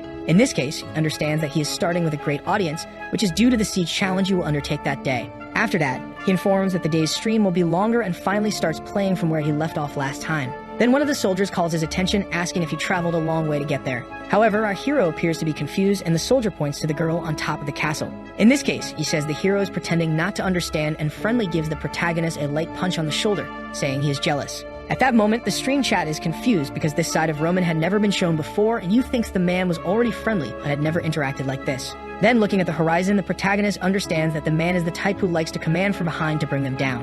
And with the sound of the trumpet by a soldier, the battle finally begins, awakening the fury of the degenerate soldiers. Quickly, being mounted on their horses, the allied group faces the invading enemy group. Then our hero, managing the archers, commands them to shoot. Thus, the order is precise, with several enemies being hit by the protagonist's command. Suddenly, a system message appears asking if he would like to transfer command to the NPC, which he ends up accepting. It is said that the troops will continue with basic combat automatically, and you comments with the chat about what Roman said, which is to kill the Golden Knight in return. Then suddenly, a subscriber donates 10,000 won, requesting a mission to kill one person to access the money. In this case, the protagonist is impressed by the simplicity of the imposed mission, which his subscribers agree with, understanding that the donor is underestimating him. At that moment, the donor comments that no matter what happens in this chaotic situation, 20 people will be the limit, and you, in turn, asks if the man is sure about this. In this case, the hero believes the man must be rich, and everyone in the chat asks him to accept, already claiming victory that at least 50 deaths will occur. Later, our protagonist walks across the battlefield, now making sure to stay silent. In stealth mode, he was entering enemy territory alone, consequently abandoning his allies and deviating from the mission. Almond thinks that drawing aggro alone with such confidence will only raise the stakes, but it is obvious that he must also take on the missions. As his friend said in the gaming stream, donations are usually not as expected, so each one is important. Hidden behind a bush, Yu believes he has about 80 arrows and understands that if he kills at least one with each arrow, he could receive about 1 million won. It is said that there is a special aspect to a donation mission, which is that they contribute greatly to the flow's rhythm. In his mind, Almond understands that it is not just about assassinating the enemy leader and finishing, but also about the prolonged fight, which will make the flow more fun. On the main battlefield, things were going as expected, with enemy soldiers heading towards the conflict. However, suddenly a rain of arrows hit several members of that army. Seeing this, one of the soldiers shouted, informing that they were being attacked from the left. However, when looking to that left, there was no indication that the arrows had come from that position. At that moment, one of the highest-ranking warriors approached, saying they couldn't waste time with just a single arrow. But as he was about to give the order to continue advancing, an arrow hit his skull, finishing him off immediately. And amid that chaotic atmosphere, the soldiers called for their sergeant, not understanding what was happening. In that group of soldiers, confusion took over everyone, and at that moment, the chat understood why the hero had come alone. Tracking the trajectory of a single arrow is very difficult to do, especially when all the same arrows hit their targets precisely. After another shot is hit, the warriors finally understand the protagonist's position in the southwest behind a bush. Then their leader orders 20 soldiers to protect the left flank, impressing the stream chat with the NPC's ability to lead everyone alone. In this case, they question what Almond is doing, asking him to run, but the hero is calmly counting his arrows. After counting, he plants the 20 arrows in one spot on the ground. And finally, the warriors approach the protagonist's location with their swords drawn, ready to attack. Seeing this, Yu comments to his subscribers that there are 20 of them, so he will prepare exactly 20 shots, which fascinates the viewers with his overwhelming confidence. Walking towards the bush, the warriors look around anxiously, searching for the hidden enemy. However, suddenly one of them noticed that two of his colleagues were instantly hit by an arrow, leading to their immediate death. With his colleagues on the ground, he barely has time to think and ends up with the same fate as the others. Not just for those three, this fate repeats with all the warriors who approach the protagonist's position.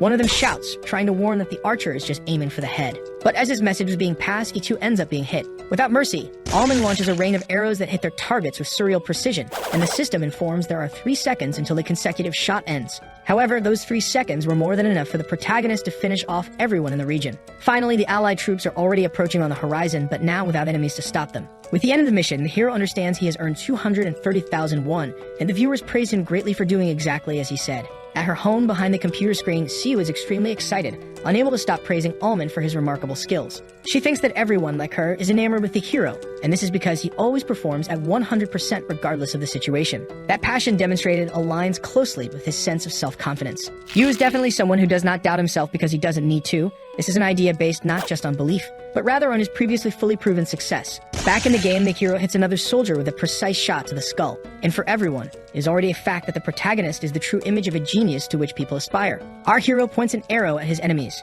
and now he ends up reaching a record of 40 consecutive kills, with comments stating that this is also a form of assassination as there are no survivors. After taking down a few more enemies, the protagonist realizes he has about 40 arrows left. Then suddenly, the knight in golden armor appears, and the chat can't help but comment that this warrior is very native to appear in a place like this.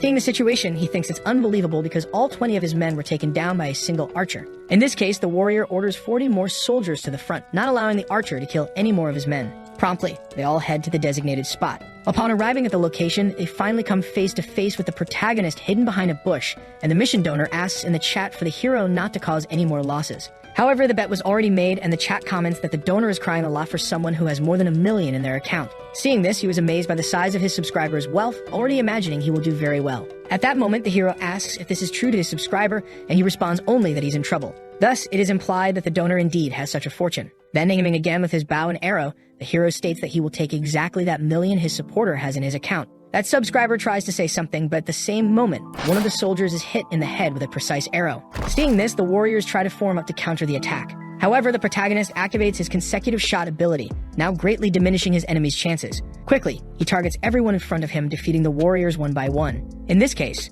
the mission donor logically starts to worry. With more and more shots, Almond misses none, hitting all right in the vital spot of the skull. But suddenly, hidden in another bush, a noise is heard from someone. This person shot an arrow that narrowly missed the hero, making the chat realize that the enemy side also has their own archer. Seeing this, the viewers try to give tips to the hero. However, he pays attention only to the game, trying to find his enemy. After another arrow lands close to his foot, the protagonist finally manages to track the enemy's location. Thus, he shoots an arrow that intercepts the opposing warrior's arrow, leaving everyone extremely impressed. At that moment, the enemy archer just wonders what just happened, but before he can react, he takes an arrow to his right eye. In this way, he falls to the ground lifeless, causing shock and despair among his companions. Finally, only a few soldiers remain on the battlefield, already understanding the cruel fate that awaits them. Then the hero takes another arrow from his quiver, preparing to finish them off. And aiming at his enemies, he comments to the chat that after these kills, the accumulated value is already 710,000 won. Not wanting to accept what's happening, one of the soldiers grips his sword handle tightly. In an act of desperation, he rushes towards the archer to try to avenge his comrades. However, as he gets closer, he is noticed by the protagonist's peripheral vision and ends up being hit as well.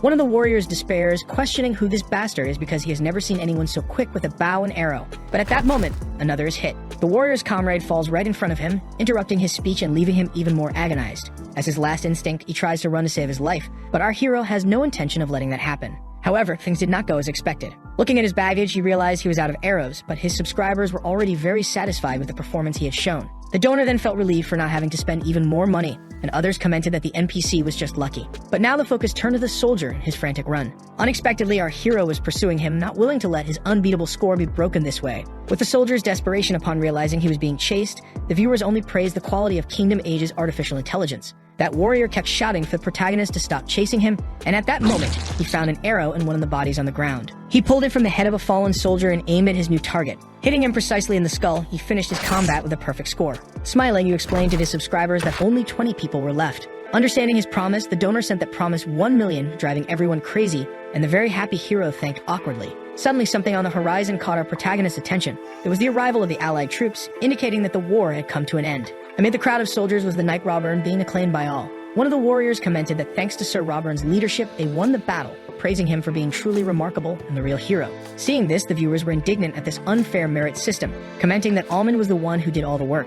Inevitably, he agreed, thinking he had killed 100 of them, without receiving the proper recognition. In this case, Roman approached, apologizing for his colleague's behavior. With a somewhat embarrassed appearance, he informed that the way they treat mercenaries is unequal. The protagonist then questioned if there was a problem with their relationship with others. In response, Roman explained that the knights only call mercenaries to get the basic payment and leave as soon as possible, despite their significant contributions. Faced with the situation, the knight appeared while the mercenary was complaining and asked if that was what he was dissatisfied with. He questioned if there was anything wrong with giving the agreed value beforehand. Roman in turn explained that there was clearly a clause for additional rewards when they performed well. Seeing this, Robert mockingly questioned what was said about executing the mission well. He commented that on the battlefield, where knights are fighting for their lives, mercenary units showing some performance is unlikely. He added that mercenaries fight while protecting their bodies, using the excuse that it is their only asset. After such an insult to his person, Roman became deeply irritated, and the knight only asked what was wrong with the mercenary's face, finishing with mockery and provoking him even more by questioning if he was wrong in his statements. Faced with that accusation, the hero thought that this was indeed the first image that comes to mind when one hears the word mercenary.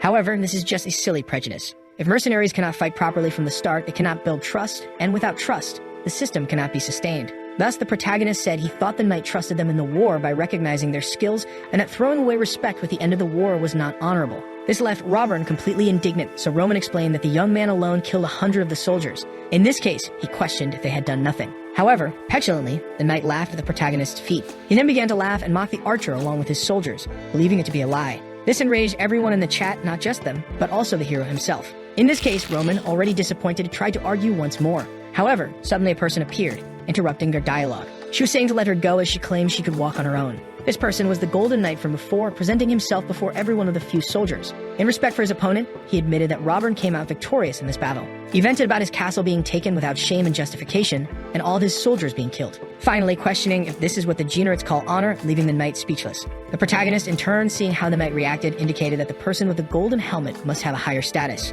Seeing this, the warrior stammered while trying to say that his actions were for the good of Talorn's people, but he was cut off by the knight, who asked to speak with Generit. However, Robert explained that this could not be done, and at the moment when the Golden Knight was about to question, he realized something even more important. Before his eyes was the archer who had massacred a large part of his troops with extreme ease. Seeing this, he began walking toward the protagonist, who thought it was intimidating. Unexpectedly, the Golden Knight addressed the mercenary, which shocked him completely. Then he asked if he was a knight of Generit, and he promptly replied that he was not. In this case, he was asked what the hero's position was, with Roman explaining that he was a mercenary just like him. This information definitely sparked a hidden interest in the knight's mind. Then he asked if the one who completed 100 kills alone was really this mercenary. With this information coming out of the enemy's mouth, the situation completely changed for the Knights of Gene. Alman, in turn, wondered how the Golden Knight had this information, and the stream chat believed it was an honor to receive recognition from the opposing commander. It was clear that this was far from a joke, but the warriors still didn't understand how an archer who attacks from hiding could kill 100 soldiers alone. At this moment, the knight commented that there wasn't even a trace of trust in the hero's companions,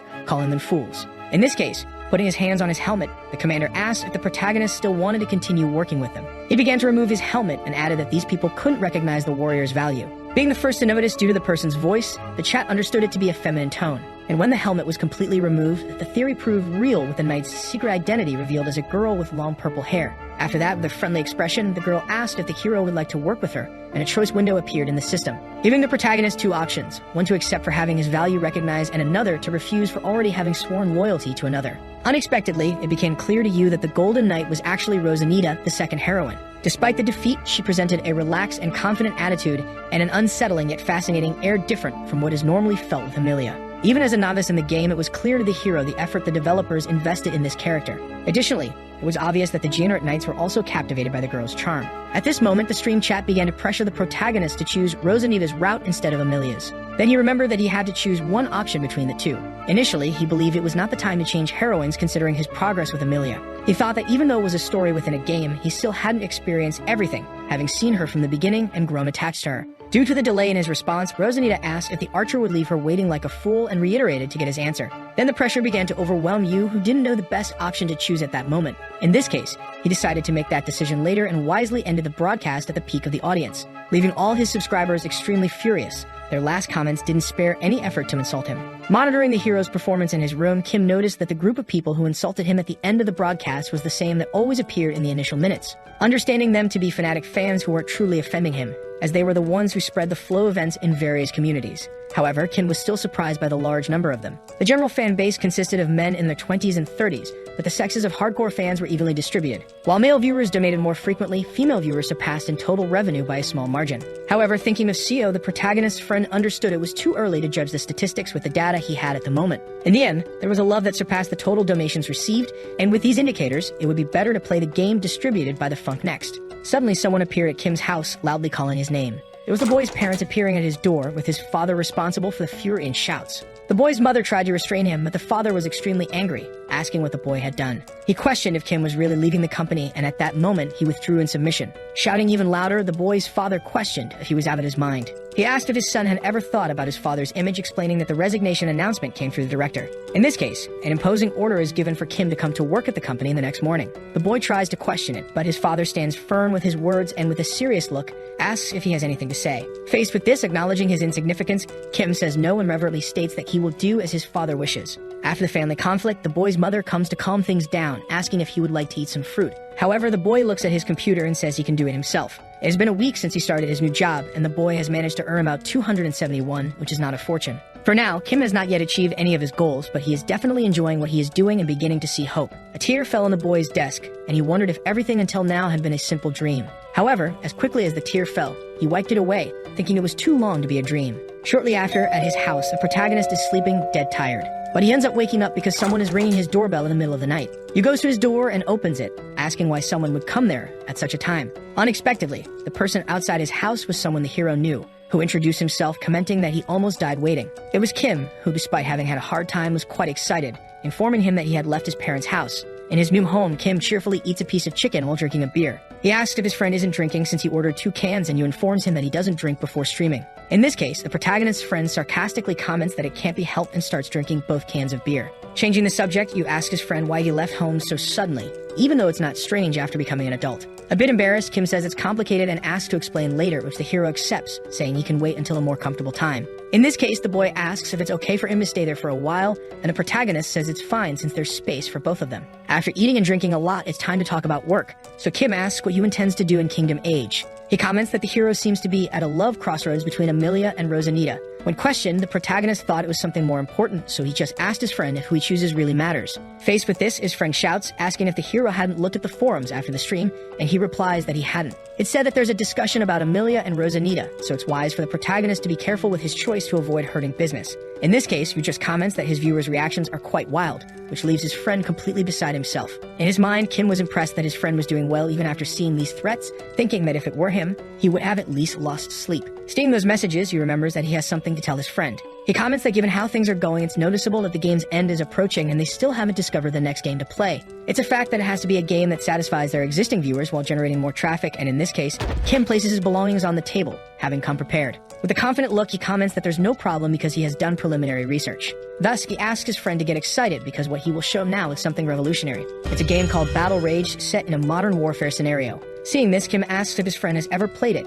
and Yu comments that he has only heard the name. Battle Rage is an online PvP survival game with the ultimate goal of being the last man standing among 100 players while using various weapons. Good aim and good decision-making are key to growing in the game. Taking all this into consideration, it's a game that fits well, considering the general trends and the protagonist's skills. As expected from an elite secretary, his friend did a great job, and in this case, Yu asks if the game is also good, because it seems fun.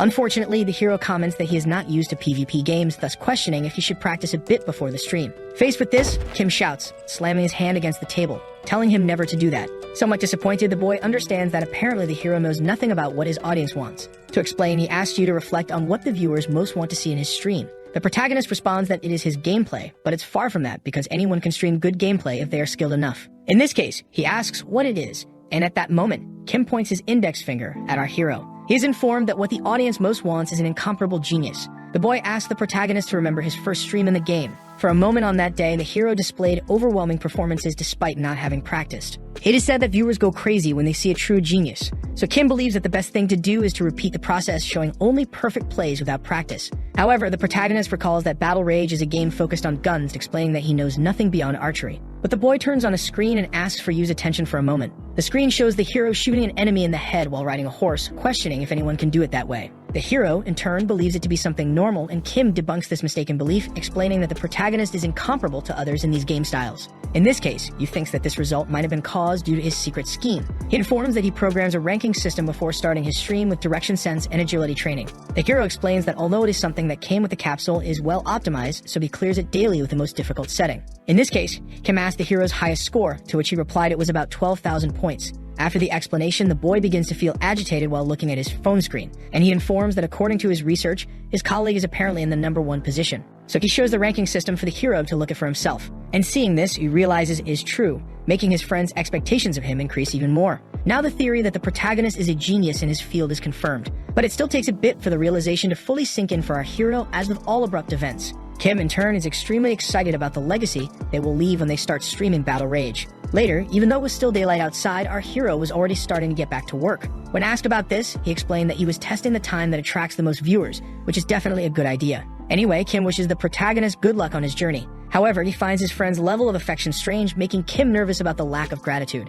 The boy still tries to interact somehow, but the hero only asks him to take his hand off, informing him that he is closing the capsule. Logging back into the game, things return to the exact moment they were paused, with the girl indignant at being ignored. Again, Rosanita asks to be answered, and the choice window appears along with the desperate cheers of his viewers. At this moment, you already understand that the choice he makes completely changes the game's direction. Thus, he tells the girl that he's flattered by the offer, but, as a mercenary, has already sworn loyalty to another person. Faced with this response, Rosanita understands but states that it is a shame. Finally, she leaves, saying that the archer is better than most knights she has met. The commander gives the order to stop their enemies. But at this moment, no one else wants to fight. Despite everything, that choice was quite rational because the protagonist knew that choosing Rosanita would prolong the story much more. Combining the useful with the pleasant, maintaining his loyalty to Amelia was the best decision to make. Suddenly, Amelia herself appears on the battlefield, surprising one of the soldiers at the rear. And obviously, our hero too, who among all is the most shocked. Amelia, in turn, is extremely happy to see Almond in front of her after the decision he made. In this case, she begins to walk toward her companion, passing by numerous soldiers who are ignored even after trying to call for her attention. With the girl close to him, he tries to ask how she is, but she doesn't waste time, and does what she has wanted to do for a long time, ending all that confusion with a strong hug between the two.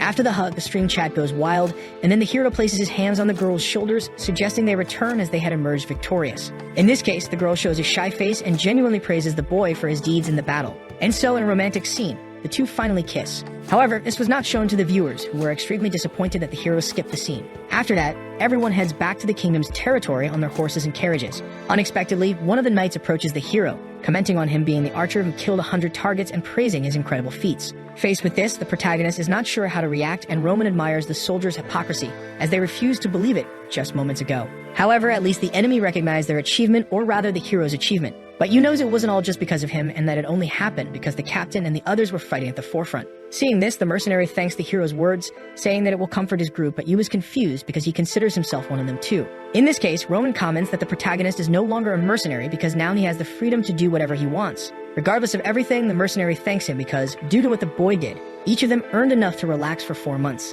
And at that moment, the chat admires the man for being a true friend to Almond. As the journey comes to an end, the group arrives at Jinred's castle with Yu being the first to cross the gates. Seeing this, the boy is impressed by the interior of a great noble's castle. With Jean taking the lead, she orders the guard soldiers to open the door because her guest is a precious person who will dine with her. Promptly, the soldier allows the two to enter, and the hero ends up meeting a certain person who admires his presence. Extending his hands, Lord Janeret asks the protagonist to sit, saying he has heard a lot about him. Being Amelia's father, he cheerfully comments that the boy did a splendid job, and that he must simply give him the proper thanks. Thus, the noble asks one of his maids to hurry and bring the food, and Yu is happy that the Lord does not judge others based on their status. After that, the system informs that the hero has successfully joined Amelia's family for a meal. When his plate is delivered by the maid, Yu notices that there is only water in his bowl. Faced with this, some buttons appear in front of the plate, so the hero clicks on a few of them to try to figure out what it is. However, he realizes he has pressed the same button several times without thinking. So Yu panics, not knowing how this rhythm game starts. The stream chat, in turn, understands that the developers configured it so that mercenaries would know table manners. Then they say that daily life can also be a battlefield in Kingdom Age. However, the difficulty of accessing a simple meal was beyond what everyone thought was right. Another quest appears after several have already been completed, leaving our hero increasingly agonized. Inside the capsule, Yu understands that this is the real feeling of meeting his father-in-law for the first time. Then all the viewers make similar comments, like one saying that the game is now a marriage simulator. Back in the game, Amelia's father, holding a wine glass, asks the hero a decisive question. He asks if he would like to become one of his knights, and consequently, the system opens an option window. The stream chat once again starts to engage because it was unknown that a knight's route existed and such rapid progress could be made. While the chat comments, the protagonist thinks that in a game where the main content consists of wandering as a mercenary, changing the route will transform the game. In this case, it is likely that this is the end of the game, different from what you thought when you chose Amelia instead of Rosanita. Among many comments, the hero's mind is filled with thoughts, but to organize things, he focuses on choosing one of the two options. With his decision made, the protagonist decides to end the live stream, leaving all the subscribers furious again with the sudden end. Back at his house, the capsule opens, and the hero realizes he doesn't sweat as much even when he fights, and that although shorter, the broadcast ended well. Kim, in turn, approaches happily, praising his friend for the great broadcast, which leaves you confused because there were no action scenes today. In this case, the boy states that Almond will know just by looking at the feed, indicating that the day's flow events are at the top of the forums. Proudly, Kim claims to be someone who always lets the data speak, and Yu receives this with boredom. Anyway, the boy informs him that he received a call from the representative of Punk, giving the green light for the editor's salary, which brings great relief to Yu. In the end, Kim says it's natural for them to consider offering this first, but still, the protagonist explains that it's different when you get an official offer. In that case, the boy informs him that they will have the meeting, and then the hero understands that it's best to sleep early to wake up well the next day. The next day on the city streets, people walk calmly towards their respective jobs and tasks. On the hero's smartphone, some news about games and jobs starts to appear. Among them, one states that the novice streamer Almond now has a partnership with the representatives of the multinational game company Punk. Even in the middle of the city streets, people are engaged, commenting among themselves about the unexpected contract with Punk despite the streamer playing Kingdom Age. It is a fact that Punk is now the largest game distributor, dominating the market without any specific strategy. They always maintain a strong position. However, lately, Higame's performances have grown exponentially in the market. In response, Punk is now focused on promotions, exclusive titles, programs, and strategies, one of these programs being the so-called partner streamer. Through this program, they pushed the most popular streamers to play games promoted by Punk, giving them the due support in return. However, for most of the popular streamers, it was still strange to have a partnership with a streamer who could only gather 1,000 people live. Despite many praising, others believe it to be a bad decision as the boy is at the same level as minor influencers like Bubblegum. However, some comments defended the hero, saying that those 1,000 views were in a small game and could turn into something much bigger in a high-end game. Currently, a widely shared advice was for Almond to stop playing Kingdom Age and start playing bigger games. However, there was still a fan base for the game. Even without any stream at the moment, his subscribers gathered in the hero's chat to talk among themselves and wait for the next live. In another space, he was introduced to the executives of his now partner company. Quickly, he goes to a room where the contract is presented, ready to be signed. Back in the community chat, the boy's subscribers comment that it would be good if he started his stream soon as they are already ready. At this moment, Almond really starts his stream just as his viewers wished. For a few moments, the hero does not appear on the live, leaving his subscribers confused. But this is quickly resolved with Hugh welcoming everyone. With his live open, the protagonist informs that he would like to announce that he has finally created his account on AllTube, now having the company Punk as a partner. Moreover, he thanks everyone for the love and support given until now. And he says that from today, his gameplay clips will be posted on this channel. The previous montages will also be remastered and uploaded. In this case, he asks his subscribers to go there and check whenever they can. Finally, he explains that he will continue to work hard to bring more and more exciting content.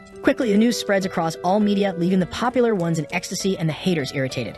After the announcement, a toast takes place in a restaurant near the company. The employee there explains that the hero did very well, but he himself doesn't understand what he did to deserve such praise. Changing the subject, the man comments that it would have been good if Jaya had come with them to the company dinner, but Yu still doesn't understand, saying he is having a casual meal. In the man's view, this conception was wrong, but he goes back to talking about the girl, questioning how she managed to edit 3 entire videos in just 2 days. Seeing this while drinking his beer, the hero explains that the girl already did this as a hobby even before becoming the official editor. In that case, Kim asks why she wasn't excited when they offered her the editor position, and it is explained that the change would mean less contact with the hero. After that, Yu begins to address another subject, something the employee should tell him. He doesn't quite understand, but as he starts his explanation, Yu's head is abruptly lowered by the man in the suit. In this situation, the two stay low and the protagonist unexpectedly remains calm. Disappointed, he states that the man could just say he didn't feel like talking. However, the man only asks Almond to be quiet. It is then informed that the ex-team of the company has just arrived at the restaurant, looking for a place to sit. In this case, our hero understands that this restaurant is very close to the competitor Ah-sung's company. Then the man in the suit whispers that they should leave quietly while everything remains calm, which Yu agrees to. However, one of the employees from the other company notices their presence, already drawing their attention. A strong memory of this man appears in Kim's mind, recalling a day when he belittled him for being at the company due to his connections. With all this context, that man proudly approaches the protagonist's table. Upon closer inspection, he is impressed that Yu Sang-yin is also there. At this moment, with an eager smile, Kim asks if the man has been well. And the man just asks his acquaintance where he has been. Laughing mockingly, the man asks if the boy has a new job in the area. Finally, it was obvious what he was doing because knowing the manager Park's personality, he was focused on the two of them. His real goal was to hear from the boys' mouths that they were unable to find work, so Kim already knows what he will think when he says he is Yu's manager. Moreover, the manager also decides to speak with the protagonist, stating that if he sees his boss, he should greet him. However, the hero brusquely responds that he doesn't want to greet anyone, leaving the two completely unsettled. Seeing this, the man questions what was just said, and Yu stands firm in his words. In this case, that manager complains that the boy has good hands but uses his head wrong. Thus, Yu states that they are not on greeting terms, making the manager uncomfortable with the boy's harsh behavior. Faced with this, he claims that the reason the hero is still out of the mainstream media is due to actions like this that don't relate to societal functioning. Thus, he says that current terms don't matter, and that the boy should be taught to greet his elders regardless. After this moral lesson, silence takes over the place for a few moments, with the manager not receiving a response from the boy. And very different from a positive response, the protagonist starts to laugh while recalling the moral lesson given. Fearlessly, he rebuts, exposing the hypocrisy of someone who approaches other people's tables to bother them with personal questions and still demands politeness. In this case, the boy explains that it's not very polite to say one thing and do another. And so he asks Manager Park for his opinion on what he just said. Without more arguments, the man considers resorting to violence to defend his honor. However, our hero still remains confident and firm, exuding an aura much greater than any intimidation posed by the man. Again, the protagonist asks if the manager will respond to his question, which initially makes him back off. But in the manager's mind, causing a commotion was the only way to come out on top, and at this moment, Kim entered complete despair, not knowing how to proceed. Unfortunately, an important personality arrives at the restaurant just before the conflict unfolds. In a friendly manner, he greets our hero, happy to see him once again. The presence of Director O of the place brought a moment of relief to Kim's troubled mind. Moreover, as a consequence, the fight stops to give attention to the new guest. Director O in turn walks towards Yu, excitedly saying that the video sent already has an incredible view count. He explains that Punk's directors were very excited to see it, and in this case, he boasts about his good eye for details. In the background of that conversation, the manager is in disbelief, and the director continues to inform that one of them requested a meeting to have dinner with you. In this case, the man who had previously tried to create a commotion is now impressed by the importance that little boy had. At this moment, some people approached, happy to see Almond and beginning to praise him. Among these people, a girl asks for an autograph, and the director, in turn, asks the hero to do it to have a keepsake, so he agrees. However, for the director, an autograph wouldn't be something so exclusive, since he loudly says that the protagonists signed a partnership contract with them. Contrary to all his instincts and preconceptions, it is now clear to the man that Yu has a partnership contract with Punk. Thus, the feeling of envy takes over the manager's heart, who gets furious and promptly announces his departure. One of the employees, in turn, comments that he had already ordered his food, but that man is in such a state of fury that no one else dares to question him. Finally, all the former members leave, revitalizing the atmosphere. After the resolution of the conflict, Kim thanks director Oh, but he says there's no need to thank him because people like that will always exist. Even so, he still states that Oh lied for their benefit, which initially leaves him confused. Then the hero explains the part about the directors getting excited and the view count, not to mention the private dinner. Laughing, Oh understands he exaggerated but explains that those people are the type that bark but don't bite and get nervous when they hear important names. Again, the protagonist thanks him from the bottom of his heart, and director asks him not to worry about it, ensuring he enjoys the meal. However, before leaving, Oh calls Yu to talk about one more pending matter. He asks to be notified as soon as the boy is available to have the dinner with the aforementioned director. Faced with this, a feeling of anxiety and happiness begins to appear on Yu's face. But to be sure, he still asks if this is also a lie. But with a good laugh, Oh denies it, stating that he meant exactly what he said. In conclusion, Oh explains that he only lied about the office directors, with everything else being true. Until that moment, Yu hadn't seen the view count on his videos, but his success was already a fact. Later, in a meeting, an executive informed the hero that content that performs well on a streaming platform doesn't necessarily succeed on a recorded platform. It is likely that the hero will need to upload at least 20 videos to get some trend of profit. Indeed, he knew this was true because all planning is done to invest in the future. However, initially, you didn't expect much success. Nonetheless, during these few days, the view count on his videos reached an incredible peak, with one of them hitting 100,000 views. Something very difficult to happen because Yu remembers that even Bubblegum failed on Altu despite being the #1 streamer on the Treeview platform. Faced with this, a memory of a given advice comes to his mind, saying that success on the platform is largely influenced by the editors. Thus, it becomes evident that Jaya had an immense contribution to the level of viewer reception. The impact of the girl's monages influenced the success of the hero's professional channel, making him understand that he is a very lucky man. Sitting on the living room couch, Kim announces that he read a message from assistant Lee saying that apparently manager Park's mood is worse than ever. He explains that the manager believes the hero is supported by some kind of mega corporation. After that, the hero doesn't understand how the man came to that conclusion, so Kim laughs and explains that it's probably due to the director's support. Changing the subject, Kim asks if the cleaning is done because he wants to go to the bathroom, and Yu is impressed by his nerve. Later, the protagonist went out to do his routine training, and in his mind, he thought that it was doing him good. The previous day, he ate fried chicken and drank a beer, so even though he's retired from sports, Yu still believes there is no excuse to relax. During his run, the hero's earphones suddenly have their music cut off, being replaced by a call sound. In this case, Yu stops for a moment to pay attention to the call, as it might be something important. The person responsible for the call is Kim, who, already very stressed upon receiving a return call, after listening to a long and uninterrupted complaint, Yu remarked that Kim was indeed behaving like a manager. Getting straight to the point, Yu mentioned that they were getting a lot of views and that the director wanted to talk to him, but he couldn't accompany him for that. Once the message was delivered, he asked if all this drama was just to convey that message to him. However, there was still more to be clarified and communicated. Part of their success was due to Jaya, so they should do something to properly thank her. On that note, they fully agreed and suggested giving her a thank you gift for all she's done. However, Yu asked them to forget about that suggestion, much to the surprise of Kim, who was still talking to him. Since he was walking in the park, he had just seen her with his own eyes. Jaya was running. There were many people on the street at that time, most of them busy since it was business hours. The young man was in a restaurant that had recently opened and was happy he arrived early because it was starting to get crowded. He took the tray of food over to where Jaya was. She was sitting, seemingly deep in thought. As he sat down, he mentioned that he had finally gotten both of their orders, to which she thanked him. He wanted to reward her with something more expensive, but the girl suggested food as it was perfectly fine for her. If there were any updates, he wanted her to tell him, but he was a little worried about having been inconvenient. The truth is, the girl was quite content with that unexpected snack. While she tried to eat, the young man couldn't stop watching her, intrigued by her simple contentment. She mentioned it would be hard to eat with him staring. They were still in the restaurant enjoying their meal. The fries were delicious, he thought, but he knew he wasn't the type to start conversations easily. But Jaya, in this regard, was exceptional. She was simply too quiet. Try and talk to her, all he got were simple responses that shut down any attempt at dialogue. She merely agreed with whatever he said. As a result, the conversation went nowhere. However, while engaging dialogue is interesting, they did need to continue with idle chatter. To him, Jaya must have had a tough time while working, which would explain her lack of interest in conversing. Yet to his surprise, she admitted that she wasn't very good at maintaining conversations. Maybe he didn't know this since she talks a lot when she's drunk, but he said that when they talked about videos, she was much more talkative than that. But that was work. and she could talk about that quite well. Outside of that, she had no idea what to talk about with someone she was with. It seemed like after saying this, she swallowed her embarrassment because she appeared to want to know how to keep a conversation going. With that, she asked the young man if he thought she was a strange person because of this. Things had progressed too quickly now, and he remained silent for a brief moment in response to her reaction. Jaya began to open up about this difficulty, saying she had heard all her life from people that she was a strange girl. But before she could continue, you said that it's really hard to deal with some things at work.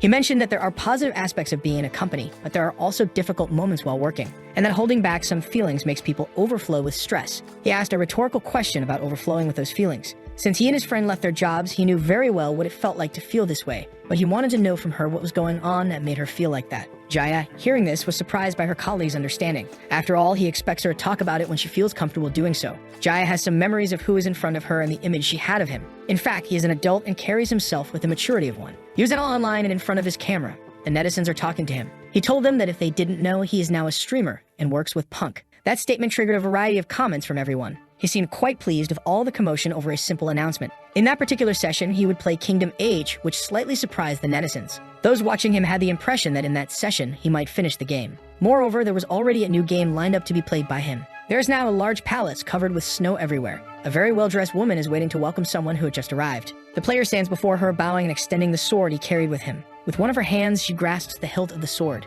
and with it, she knights Almond as her knight, a result that seemed to be desired by him as he looked at her with joy. She did the same as she looked at him with great happiness after completing the ceremony. During the scene, netizens ask if that was really the end of everything. Almond is inside the palace, protected from the cold and without his coat. Outside, the flowers had bloomed, which was truly impressive as a time skip had occurred. Looking at his hands, he realizes that his clothes have changed, and they are much finer now. There is only one conclusion to this. He is truly a full knight now. But there was still another thing that left him astonished. A radiant golden light appears. It is as if a scroll were catching fire. The glow of that object illuminated Almond's face. In front of him appeared one last challenge for him to finally become a true knight. That could only mean one thing, which was obvious from the scroll. He had not yet become a knight. A young boy suddenly opens the door to the room, calling for Almond, which startles him. He was anxious because he wasn't even dressed yet, and he would be late for the competition this way. Another unexpected piece of news. Almond didn't know about any competition and wanted to learn more about it. The boy asked if he was crazy on fentanyl, but Almond said no, not that day. That is the day when the legitimacy of his knightly title will be determined, and the boy rushes to dress him in the armor. The young boy says if Lady Amelia knew about this, but before he could finish, someone had arrived. It was her, who heard part of the conversation and now wanted to know what she should know. It doesn't take long for her to stand on the tip of one foot. She approached Almond and gave him a kiss, a big one. It was so sudden and unexpected that Almond was a bit startled, and the netizens say he has already received his reward. She says that if he doesn't win, his future will be in trouble, but Almond says he is well aware of that. Amelia says she has full faith in Almond's success, to which he thanks her for her kind words. Hand in hand they go. Almond is ready to show everyone that he is fit to be a knight. The couple passes together through the bedroom doors, heading to the trial site. In what appears to be a large stadium, there are many people present waiting to see Almond's ordeal. He didn't expect a reindeer like that to be so close to the castle. He's curious to know if it's a gladiator fight. Alberto greets him and says he decided to show up after all, and apparently he's a figure despised by the viewers. Almond was belittled by him, which he immediately noticed. He said the Jeanneret family must be in trouble, and the title of knight is losing its importance with this. And since Almond does not have noble origins, he must prove himself in front of all of them. But Amelia promptly comes to his defense, saying that Almond has already proven himself countless times and has even killed monsters. The foolish one says those rumors are absurd and cannot be proven. And Amelia says the Count speaks as if he were a person with vast combat experience. Those words hurt the little man's ego, who was annoyed for being insulted in front of Almond, and the couple was already completely ignoring him. Almond calls to her and says not to worry about anything, because he was the one who suggested that competition. For a brief moment, she was silent after hearing that. Approaching him, she touched him and said she wasn't worried. What she really didn't like was seeing him being belittled by people, whoever they might be. Despite this, Almond says that from now on, he will not be belittled by anyone. The people in the arena, which is packed, do not stop shouting Almond's name. The support for him was immense. It was as if everyone in the stands wanted only one result: Almond's victory. Already in the arena, he wants to know what the challenges are, and the Count orders him to stop complaining. As the gates open, he said there is a saying that speaks volumes about knights. As soon as the gate is opened, a large wooden stake pierces the ground. A true knight can handle a troll on his own, concluded the Count as soon as the beast was released into the arena. That was a bit too much, to the surprise of Almond and those watching him on the streaming. In the stands, people were apprehensive because a troll was really dangerous. They were face to face now, and someone commented that Almond only uses a bow and arrow to fight. Taking down a troll with just that would be very difficult. Trolls have the ability to regenerate, and the netizens say he should be using a weapon with cutting strikes. The only one happy about it was the Count, who ironically wished him to do his best. That is if he was truly a knight, and the Count and his entourage were so scared they watched the fight from a distance. It didn't take long for the troll to start approaching Almond. The beast didn't attack immediately, which made Almond think of a strategy. Then he executed the first attack, shooting an arrow into the troll's neck. As soon as the arrow hit its target, he raised both hands as if he were surrendering. He turned his back on the monster, which was now lying on the ground. The arrow he had shot glowed a scarlet color, as if preventing the troll from regenerating. From a great distance, the Count and his lackeys watched that with all the surprise they could feel at the unexpected turn of events. Almond is still turned away from the monster, which hasn't tried to get up.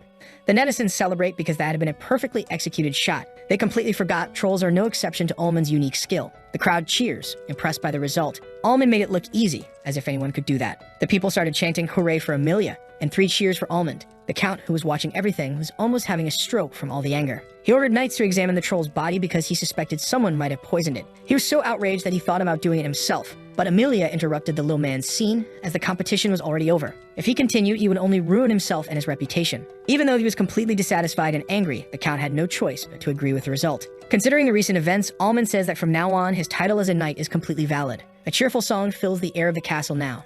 A netizen says it resembles an ending theme. Almond and Amelia are in different attire because now they are going to get married. The young woman's face could not hide the great happiness she felt at that moment. The two walk towards the altar, and the netizens say it was a beautiful ending to see. On the other side, Almond wondered if that was really the end of that story. That was his farewell to the first virtual reality game he had played, and that narrative lasted no more than a week. Despite this, the game had completely changed his life. He says goodbye to the game and thanks it for everything. The credits were finally ending and Almond sat in his chair. The game Kingdom Age was over. There was nothing more to be done in the story. Now what he wants is to go to the next game, to the delight of those who follow him. Reading the comments, he notices they talk a lot about the game Electron and others with PvP dynamics. All that information makes him feel a bit pressured about his next choice. Online games are different because he would be dealing with real people and not artificial intelligence, games that already have good players. They won't go easy on newcomers, and his image as a genius could fall apart because of this. But fear cannot stop him, and he announces what the next game will be. The one he decided to play is called Battle Large. Looking at the screen in front of him, he regrets this a little, because he imagines that as soon as he changes the game,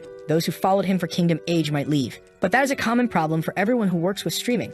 People don't get attached so easily. It's normal. Depending on the game change, some even lose half of their audience. It's a risk they have to take because, in the long run, it usually ends up paying off. Which is obvious if you think about it. The audience ends up being attracted to those who manage to grow. Even so, losing audience is something painful, no matter how it happens. And this is really happening. He ended up losing some subscribers due to the conclusion of the game. Now he just needs to wait for the download of the new game to start playing. The audience comments on the matter. The change has made those who remain curious about what is to come. This new game is much more realistic than its predecessor, and a motivated viewer made a generous donation to him. If it's as he imagines, the physics of that game should be quite interesting. Either way, one thing is certain. It will be an interesting and fun experience. A helicopter is flying through the skies. A uniformed man inside it says they finally reached their destination. They should prepare to descend immediately, and Almond was a bit hesitant about it. The game felt too real. The height is frightening, and the audience notices that he is scared to jump out of the helicopter. The soldier is now yelling at him. This isn't the time to be afraid. He needs to jump right away. However, Almond is really reluctant to make that jump. Watching the tutorial, he didn't expect things to be like this, and the guy next to him jumped in front of him. He watches as the parachute opens below them, incredulous.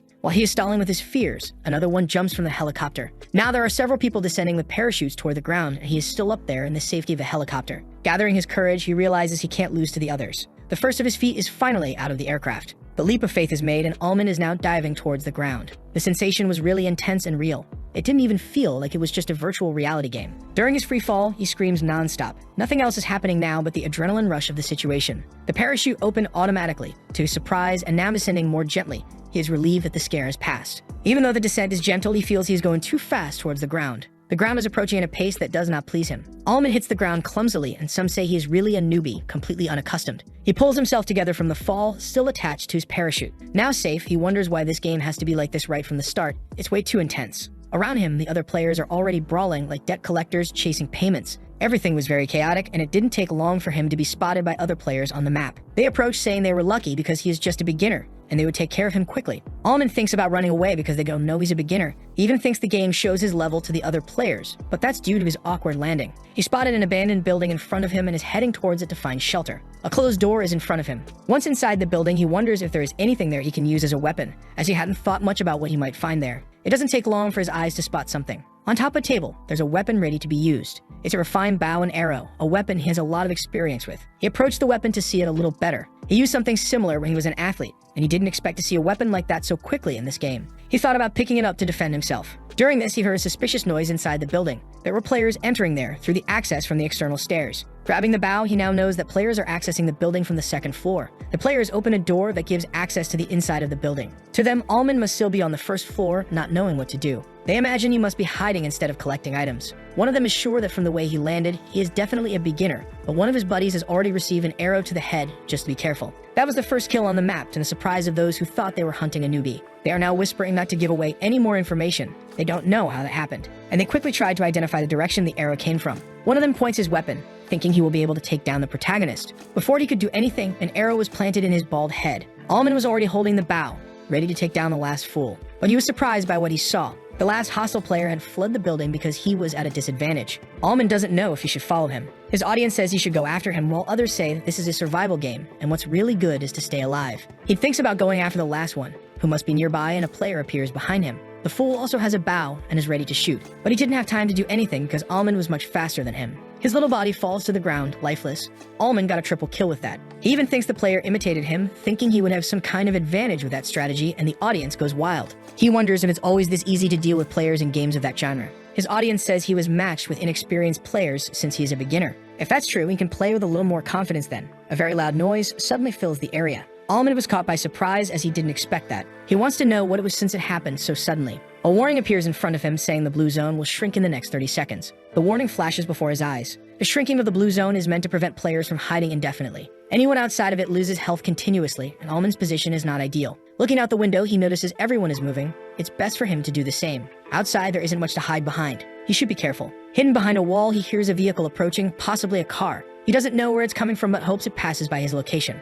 But he is soon surprised by a shot that barely misses his ear. From the same direction, more shots come, forcing him to take cover. The audience enjoyed that, saying he's really a newbie because he got scared. He defends himself, saying he reacted that way because it's his first experience in that particular game. Behind him, the car he had heard is getting closer, and since the car can't get too close given the obstacles, he thinks about hiding quickly. Meanwhile, the wall is shattered by the impact of the bullets coming his way. Almond runs, realizing that his attackers are destroying places where he could take shelter. If he stays exposed, he will get hit sooner or later, so he finds an intact wall. He prepared to climb it while those shooting at him reload their weapons. Almond is now on the other side, a bit more protected. Shots are fired, but this wall seems more resilient than the others and stays in place. The player shooting got upset about this and taunts him to come out and face him. One of the viewers is thankful that this wall is more durable than the others. Now there's another group there, hunting Almond, the newbie. On a survival map, it's unlikely so many players would form teams, and Almond is preparing his bow to shoot. He whispers a few things while hiding. Then he takes his first step out of his cover. As soon as his silhouette is revealed, the first fool gets hit by an arrow. Luckily for him, these players don't have helmets, which helps.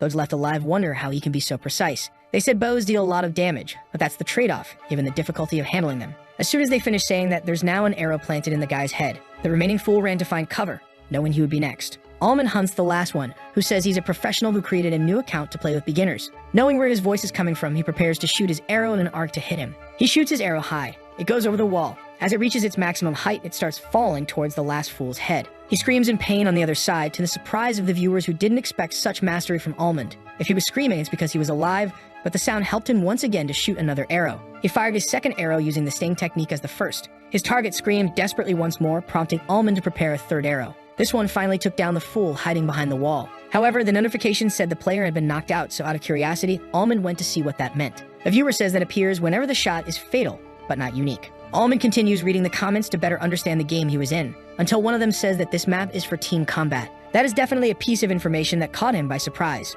This game mode allows teams of up to 4 players, but it's also possible to play solo. He entered the map the wrong way, an amateur mistake. Even so, he continues receiving donations, which makes him feel grateful. Now he had some doubts about whether that enemy was still alive or not. While he's thinking about this, the tip of a rifle fires a shot in his direction. Almond is hit by the shot and realizes that there was still one member alive in that squad. He falls, wounded by the shot. That feeling is definitely too real. Unnecessarily, he thinks. Another shot nearly hits his head. Almond rolls on the ground while dodging more bullets that are almost hitting him. Soon he manages to find cover to protect himself. He is sitting, trying to catch his breath. His heartbeat spiked for a moment and almost entered the red zone of the game. If it reaches that zone, the game automatically removes the player from the stage because continuing would be too risky. While thinking about this, he heard more footsteps approaching him. He prepares to react and his audience notices that he is scared. The sound of the footsteps continues, but Almond can't precisely tell where they are. Focusing, he realizes they're not far away. They're approaching slowly and aren't worried about making noise. He knows he doesn't stand a chance against a firearm this way, but he has an idea. There's a reason why his attacker is being patient. Their goal isn't to take him out right away. After all, there is a place they need to go. The player stops walking, and this is Almond's time to act. Soon, the arrow hits the fool's head. It was exactly as he thought. That player was trying to revive his squad mate. To the joy of his audience, he had won that fight, even though it was tough. Amidst the donations, there are many names he doesn't recognize, but even if they are small, it feels great to receive them. He is on the right path to being a good streamer. Now is time for him to check the dropped items and collect what would be useful. The first of these is an assault rifle. He looks at the weapon, quite impressed. His eyes light up at it, and he wonders if he should take it. At the moment, he is considering whether he should abandon the bow and take the rifle as his equipment. The audience is excited about the possibility, and now he doesn't know what to do, whether to take it or not. If he wins that map, his image will be associated with the bow, which he would like very much. The problem is that if he loses, he doesn't know what the viewers will think of that. But soon he receives a generous donation asking him to win the map using the bow. That was motivation enough now. The one who did that was Jaya, much to his surprise. He wasn't entirely comfortable accepting that money, but he needed the motivation to try. He thanked her and said he would try using only the bow and was harshly criticized by some. There are a few other items that the other players had which he picked up. Now they tell him to go to the farm and find a helmet. Since the farm is far away, it would be interesting to have a means of transportation and someone reminds him of the nearby car. Now he realized that if he could use it to get there faster. And so he did, heading towards that location using the car. He continues on his way to the farm. As he progresses, the scenery changes, with trees and buildings getting closer. He is warned about the risk of heading straight into an area that might have more players. If he made too much noise, he could be ambushed, and it didn't take long for a grenade to be thrown in his direction. It ended up landing very close to his vehicle. Its explosion was strong enough to toss his car. He shields himself from the debris flying in all directions. As things calm down, his car is overturned. He is recovering from the incident and jokes about whether he could apply for an automotive insurance service. Someone says to his misfortune that where there's one grenade, there's two. And sure enough, it doesn't take long for a second one to discreetly fall right next to his car. Another explosion happens, and viewers think this might be the end of his adventure. Almond was already out of the car when that happened, ending the sarcastic comments about his demise. The smoke from the fire makes it hard to see things, so he thinks about getting to the nearest rooftop, because that location would help him get his sense of the surroundings. He enters the building, kicking the door open. Upon reaching the rooftop, he notices there was no one there. In the distance, he thinks he might have seen something suspicious. He approached the parapet to get a better look, and ended up having to hide quickly as shots were already being fired in his direction. Sheltered behind the concrete wall, he wonders if he is being ambushed again. A bit further away, one player asks another to stop shooting because he is already hidden. He lowers his rifle, lamenting that it happened. The shooters order two other squad members to enter the building, saying they will provide cover. Almond is still hiding, and they tell him to go back inside the building. He sighs, thinking about what to do. The most important thing at that moment was to stay calm and try to listen to what was happening nearby. He knows there are 4 enemies, but from the sound of footsteps, 2 must be entering the building. The immediate problem is that he can't get up from there, or he would be riddled with bullets. In this situation, there is only one viable option. From a distance, the shooter knows that Almond hasn't changed his position yet. He's thinking Almond might have simply given up because he knows if he moves, he'll get hit. But Almond was preparing his bow to take out the fools coming towards him. He can hear the sound of footsteps and precisely pinpoint their position. As soon as he's sure, he fires his arrow into the air. His enemies keep moving closer to his location. He's going to shoot again because the arrow didn't hit its target. The second one seems more promising as it goes in the right direction. One of the fools is now hit by the arrow. The remaining one starts to hurry because his buddy is no longer among the living. His skills with the bow are truly incredible, and people even think the bow must have an aim assist. He likes to see these comments because when he practiced, he made many shots like this as if he were a circus artist. They did many bizarre things like hitting another arrow in midair, for example. That used to annoy his coach a bit, but it seems doing those bizarre tricks helped him a lot. Still in hiding, he hears a different noise. The footsteps he hears are inside the building and getting closer to his position. He knows they belong to the guy who was heading there, and he looks at the turret's door, which is closed. Since his opponent has a firearm, it will be challenging to defeat him at such close range. He doesn't have time to prepare another arrow. He can only hope his opponent misses the shots. His bow is already prepared, just waiting for the right moment, because he's not going to rely on someone else's mistake for his success. The doorknob begins to turn slowly. Almond simply fired his arrow to the dismay of those watching him because the door was still closed. The arrow follows its path and manages to pass through the first crack that appeared, hitting the person inside. With the arrow in his gut, he tries to understand how that happened. It was too fast, and the crack barely allowed him to see outside. He can see a little bit of the outside and sees Almond vaguely. His skills are truly remarkable. A head of hair is blowing in the wind. It belongs to the body that just fell on the terrace, lifeless. To everyone's delight, the shot was brilliant and extremely effective. Almond ends up being modest and says the opportunity helped him more than they think. The other 2 shooters are impatient because they don't know what happened in the building. Through the chat, their buddy says he's down and thinks this player is in the wrong rank. The one still alive says he was careless and is trying to make excuses. However, he is intrigued by his squad mate's assessment. They are a good team that participates in amateur championships. And because of personal life challenges, they hadn't played for a while, and when they returned, it went back to the game's initial rank. The one who is down would like to be revived, but his teammates can't go there because they would meet the same fate. Using his last strength, he is crawling to the first floor and says the enemy is not that strong. But but the shooter knows his buddy will be used as bait. One of them thinks about abandoning the other because they might be dealing with a professional player. If they ran away, they wouldn't be penalized with a rank loss, but the bravest one would have his pride hurt. This was just a game. He didn't need to be so serious about it. Faced with this dilemma, they are considering going to the dying player, as taking the risk to revive him would be rewarding if they succeeded. They look at the building, ready to go to their buddy. Along the way, they come across the body of the first one to go down. It's a shame he was hit so precisely. One of them wants to run, but the other thinks they should be more cautious. They should go slowly and with their guns aim at him to avoid being surprised. With that, both are aiming at the building's terrace. They soon spot the dying player at the corner crawling on the ground. While one of them keeps aiming, the other suggests they follow along the walls to avoid any shooting angle. They get closer and closer to the building. They are almost there, not only near their teammate, but also at a spot they believe to be Archer's blind spot. But it doesn't take long for an arrow to be heading towards one of them. It comes from the sky in a perfect arc. They realize their heads are being targeted. If they move forward, their movement could be predicted. They needed to dodge the arrow immediately. They step to the side, avoiding having an arrow planted in their heads. It got stuck in the ground since it didn't find any fool to rest in. One of them is happy and managed to dodge that. But his teammate wasn't so lucky. He was hit on the side of the head. The last one standing is in disbelief at what he sees. That precision and timing are just absurd. He has no idea how that arrow could have gotten there. The angle is ridiculous. His thoughts are interrupted because now Almond is right in front of him. He's in free fall, ready to shoot an arrow in his direction. The fall hurt him, but at least he took care of everyone. Now he's using painkillers to recover his health. The audience is intrigued by the bold strategy he took and wants to know what he had taken earlier, wondering if they were really painkillers. Another warning appears: the blue zone will shrink again. Now there are only 26 players on the map. Almond is excited because his health has fully recovered. On the keyboard, a player criticizes what just happened. He posts his comment thinking he's found a professional player in the beginner rank, because that player swept his squad like they were amateurs. Even though he's disappointed, his post starts to draw comments. Most of them can't believe all of this was done using just a bow. It's simply too bizarre. He reveals his identity and says that last year he was in the diamond rank, and he knows what he's talking about.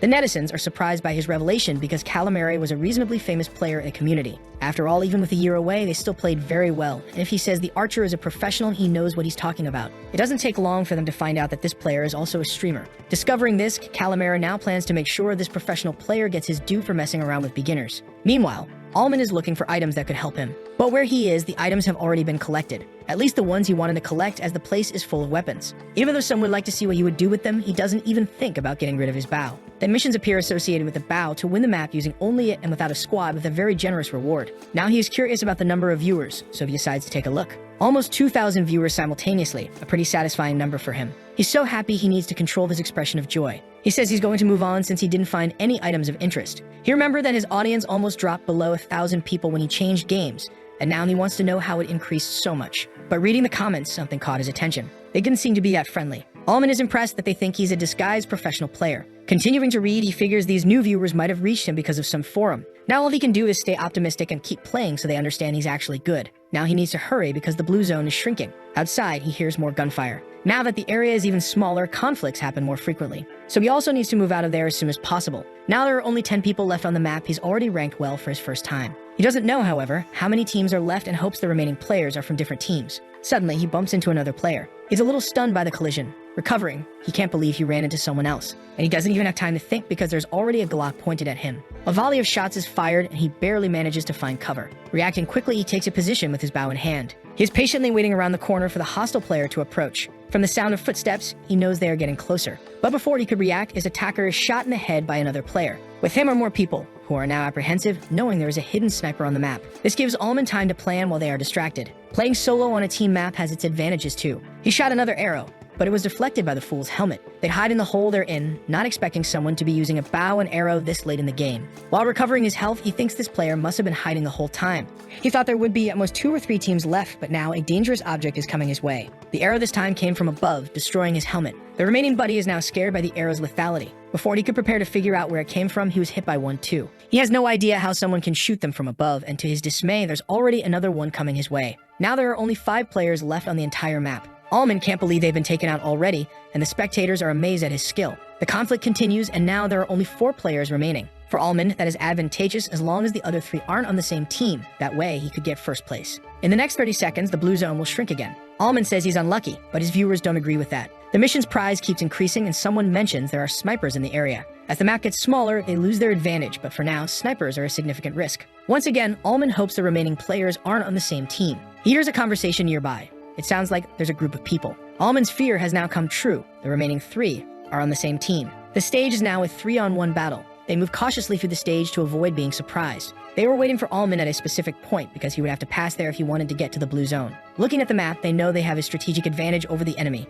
The blue zone starts to shrink. Allman needs to act. The first place is within his reach. Everything depends on how his next actions unfold. This moment is crucial. It's what distinguishes a good player from a star. Allman needed to prove to those watching him that he is not just a good player. More than that, he is truly talented. He noticed that the enemies are relaxed because they know they have the upper hand. He needs a single moment of distraction, which will be his opportunity to act. Allman prepares by recovering his health. Meanwhile, the blue zone continues to shrink. The other players are waiting for him because it's getting smaller and smaller. They figure he'll show up any moment, but Allman remains still. The barrier finally touches a part of his foot. Soon he is completely outside and his health starts to steadily decrease. Because of this, the players get distracted, thinking they might have lost sight of him. They start to worry he might be behind them preparing an ambush. Allman keeps waiting. He needs them to get distracted a little more. Now they don't know which way to look. Finally, they start moving, and this is the opportunity he's been waiting for. The first one is fatally hit by an arrow. The remaining one didn't expect that to happen so suddenly, and he starts shooting in a random direction. He peppers the wall with bullets from his rifle. He started taunting the player, demanding he show himself, but Allman had already moved to another location. His bow is already prepared to fire another arrow. It doesn't take long for the fool to get hit in the head. Allman's health had reduced significantly. He enters the blue zone completely exhausted. What little health he has left gives him a chance, but it won't be easy. But now there's only one player left. While recovering, he realized that since the player stayed hidden even while his teammates were taken out, he must be experienced. And if he hasn't fired yet, it's because he hasn't seen him. He must be the sniper from earlier, and Allman has a general idea of where his blind spots are. The zone started to shrink again. He noticed that one of the players is down and is crawling to a specific position. If he follows him, he might find the other player. But thinking it through, it takes too long to heal a teammate, and that would put them at risk. And judging by how things are, he is still at a disadvantage. This can only be a trap to make him reveal his position. Based on the down player's position, he needs to guess where the sniper is perched. He looks around trying to identify possible hiding spots, because he is certainly very well hidden, just waiting for the right moment to act. Allman is completely focused on solving this problem. Soon he is struck by a sudden realization. He finally found him lying on the ground in a shooting position. And from what it looks like, he still doesn't know Allman is approaching. He needs to seize this opportunity. The difficulty is that he can't draw the bow while crawling on the ground. So he turned his back, surprising those watching him. They think he must have given up, but he started using his feet to draw the bow. That was too cool, as they had only seen that in movies. Allman has never done that and doesn't know if it will work, but he shouldn't worry about it because he'll only have one chance. With the bow between his legs, he needs to make the shot from that unusual position. Once prepared, he fires his arrow toward the target. It follows its trajectory towards the fool's head. The guy finally hears the whizzing of the arrow approaching, but there's not much he can do about it now. He got hit on the head, but his helmet was useful in protecting him this time. After being hit, he quickly took cover behind the nearby barrels to avoid being seen. Once hidden, even Allman's audience knows what's going to happen next. The arrow rises high while the remaining fool calmly recovers his health. It follows its descending trajectory toward him. Once again, he gets hit in the head. But this time, the arrow was planted in his skull like a desert rose. Finally, there was only one player left alive, and it was Allman. During the game's final stage, not many believed he could defeat that squad. They thought he was good, but that he had operational limitations. Even so, he managed to take them down one by one. He was stealthy enough to find those hiding, and creative enough to make a shot using his feet, finishing the stage with his skill in shooting arrows and arcs.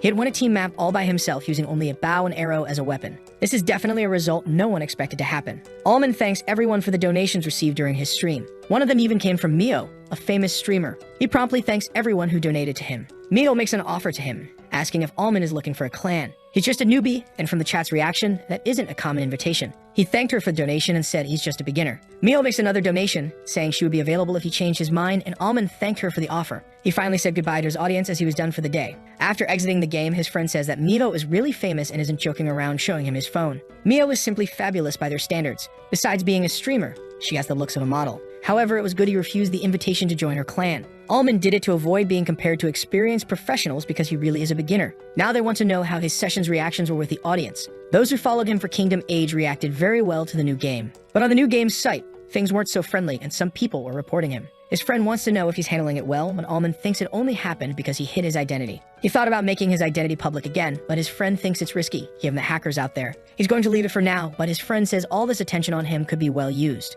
They thought about using it as a way to increase his popularity, but his account ended up getting suspended from the game. His friend was furious because the game didn't even check the truth and suspended him anyway. While his friend has a fit of rage, Allman makes peace with the fact that they didn't get any blessings, just frustration. He thought he would soon have a response from support about it, but the delay made him think. Once calmer, his friend says this is actually very good. Everything that's happening to them is a way to spark interest in the audience. And since things are this way, it's up to them to know how to take advantage of the opportunity. It was time for him to write a statement about what happened. He started writing and said that during his last game session, he was heavily reported by other players and ended up being suspended. And he didn't get a response from support. It didn't take long for his supporters to start siding with him in this conflict. Allman is happy with the concern of his supporters, while his friend hits back at the virtual haters. To them, it only meant one thing. For support, if you're good at their game, it's because you're cheating. The supporters do what's expected of them. Their reaction can only help with this. The discussion continued throughout the day, and Allman begins to worry if this will really result in something beneficial for him. Allman is on his phone. He had read some comments supporting him. He had just received a message from Jia. Apparently, the fact that he got suspended in his first game is gaining more traction in the virtual community. Some readers say that news seems like bait, but another says it's legit, and that the forum didn't stop commenting about it the day before. On the street, people are talking about the topic and wondering if they should watch him too. The chat on the platform doesn't stop for a minute, constantly commenting on the banning of a good player. They start watching the recording, and the audience hopes this isn't just clickbait that brought them there. With Allman still in the helicopter, they realize he's alone on a team play map. Allman's friend is quite pleased with the reactions to the recording. Many of them thought it was just a catchy title, but they started to realize the truth as they watched the recording. Allman had really done some incredible things that require a lot of skill. Those who watched everything even applauded the showdown between the last two players. Two people watching the recording are quite happy with that edit, even though one of them saw it all live. And it was because of his outstanding performance that he began to be reported by other players. The buzz continued online saying he had been unfairly punished. Because of this, he was suspended for a year for allegedly manipulating the game's rank. This upset people because he was only suspended due to a large number of reports. The game support team didn't even bother to do their part. Once the video showing the game was released, it didn't take long for the topic to spread to other forums. Soon, this situation gained a special place among those who criticized the game's support, which wasn't the best. The movement was so big that even a news website wrote an article about it. Finally, all that commotion reached the game's management team. Someone who appears to have authority starts complaining to those responsible for Allman's account suspension. He was suspended without the match history being reviewed, which contributed to the mistake of his ban. The employee apologizes, saying there were many complaints, but his boss says that just the volume of complaints doesn't exempt him from doing the rest of his job. He continues his reprimand and threatens to fire his employee. The man sighs for a moment because what happened happened. He wants to know the size of Allman's audience and finds out it's around 1,000 people. He also wants to know if there's any other important information he should know about him. The employee doesn't know how to answer, so the boss is more direct. He wants to know if this guy has any connections with someone influential. But he doesn't know how to respond because Allman only started streaming recently. His boss ordered him to hurry up and talk to the forum administrators. He urged his employee to speed up because it was crucial to meet as soon as possible. He wasn't happy about having to worry about something so small at such a delicate time for the company. Apparently, he had just gone through a stage that would determine whether he would be promoted or not. Outside Allman's house, everything is calm. He patiently brushes his teeth, thinking about everything that has happened. So far, there has been no response from the game's support regarding his suspension. He imagined that after a day, the issue would be resolved, but he is surprised by his friend, who is excited. He said everything had disappeared completely. But Allman has no idea what he's talking about. Everything said about him the previous day on the forums had been erased. Not a single post remained. It seems the company doesn't want to acknowledge their mistake and made a point of erasing the incident from history. They want to erase the evidence that they could have been wrong just to avoid admitting that their management is terrible. The challenge now is knowing what to do that day since they can't play Kingdom Age anymore. But Allman asked him not to worry because he was going to take a break that day. He was going to meet one of the directors of Punk that same day. His friend thinks maybe they could get some help from him with that, but Allman isn't so sure about it, and he'll only know for sure once he meets him. He now remembers his childhood days when he practiced with the bow. His coach used to say he had a lot of talent for it, even though he lacked strength because he was young. His mindset toward the sport was truly exceptional. His grandmother didn't quite understand those comments, but the coach said he was just describing what he saw with his own eyes. Talent doesn't develop out of nowhere, and he needed to keep refining himself because they didn't know how far he could go. While being watched, the boy shot another of his arrows, and it hit the center of the target almost perfectly. Seeing that, his coach was greatly surprised because it's not easy to achieve. He approached Allman, who was still practicing. He said that Allman's technique was really excellent. Allman didn't expect he was the one being praised, but the coach replied that if it weren't for his technique,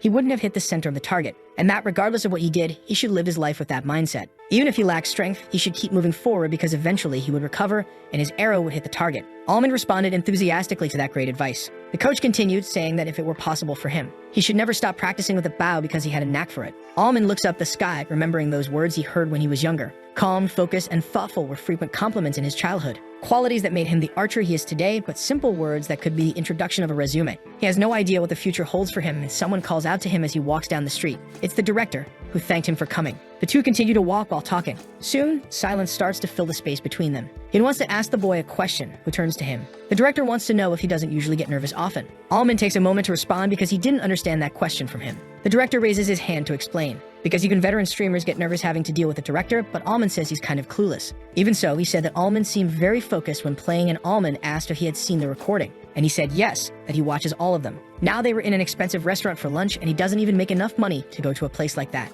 The manager, who was actually the one who came to get the director, said he had just arrived. He asked the boy not to be nervous because he's a very important asset to them. But Almond didn't understand that because he doesn't think he's done anything significant so far. The director finally arrived to meet Almond. He introduces himself by name, Yu, and the man says he is very happy to finally meet him. The person standing in front of him. This man is the director of Punk and was extending his hand. He is Han Taeho. He said he was honored to finally meet him, and the director liked that attitude. The first impression of the boy is very good. He is quite different from the other streamers. And soon, he started to notice something during the handshake. The boy's hand wouldn't stop trembling, and he thought he was nervous about the meeting. Finally, they are all at the table, ready to eat, and the chef is presenting the dishes to them. The director compliments the food and says it's much more delicious when paid for with the company card. Almond watches the jokes and smiles discreetly at them. As soon as he tries the first piece of sushi, he is surprised. It was indeed of an unprecedented quality in his life. The director notices his reaction and emphasizes that the pieces there are very good and that the chef is an award-winning person. He asks if the boy has ever been to a place like that because he knows how to conduct himself very well, and Almond said he has had some dinners in similar places. The manager begins to talk about a few things with the director in a low voice. As soon as he finishes listening, he says Almond is really a unique genius. There is a director from another company there at the restaurant who usually comes by as well. He is Lee Chilson, someone Han knows as they both went to the same school. Almond didn't expect the world to be such a small place. Even so, he isn't surprised that people in leadership positions always come from a select group of people who usually know each other. And judging by his reaction, it must be really close. More than that, it seems there is mutual respect in this friendship. The director says what he does is clean up the messes foreign companies make. But even so, he has a global influence and many of his colleagues would like to work at Punk. He said the boy is not very talkative, which is expected for a streamer, which is unfortunate because even if a streamer becomes popular, the bet on their image is always very high. And since he changed companies, he would like to know if something happened to motivate his departure. That's a very personal question, and his answer could come off as a bit rude. But that's good because it shows the director is interested in him, and if they build a good relationship, he might help him with the suspension problem. Almond wonders if this is the time to talk about it because it would be the first time telling someone who isn't close to him. So he tells the director that before being a streamer, he used to be a professional archer and was very good at what he did. This information was a bit surprising, and the manager didn't expect him to have real experience with bows. But that was really interesting, because as far as he knows, this is one of the director's hobbies, who would also like to know why he gave up his career. Almond takes a moment before answering that. He had to stop because of an injury, and the director remembered that the boy's hand was trembling a lot, and Almond confirmed that this was exactly the reason. He wants to know how it happened, and Almond says it was while he was returning home after winning a national competition. That placed him at the same level as the world competition, and they wanted to know when that happened. Almond said he was only 17 years old, which surprised them. He tried for 3 more years, but the injury limited him greatly, so he started working at Awesome. And he got in there not because of his skills, which led to some gossip about it. That's when he started getting interested in virtual reality games. Because in games, things were different. His hand moved normally, as the director pointed out, and since he needed money, he became a streamer. While his grandmother was alive, he didn't have time to think about regrets, and even though he knew about games, he was concerned about working in a conventional way. Hearing this, the director is more aware of the situation of the streamer he was interested in. And he said that life rarely happens the way we plan. Even though it's a cliche,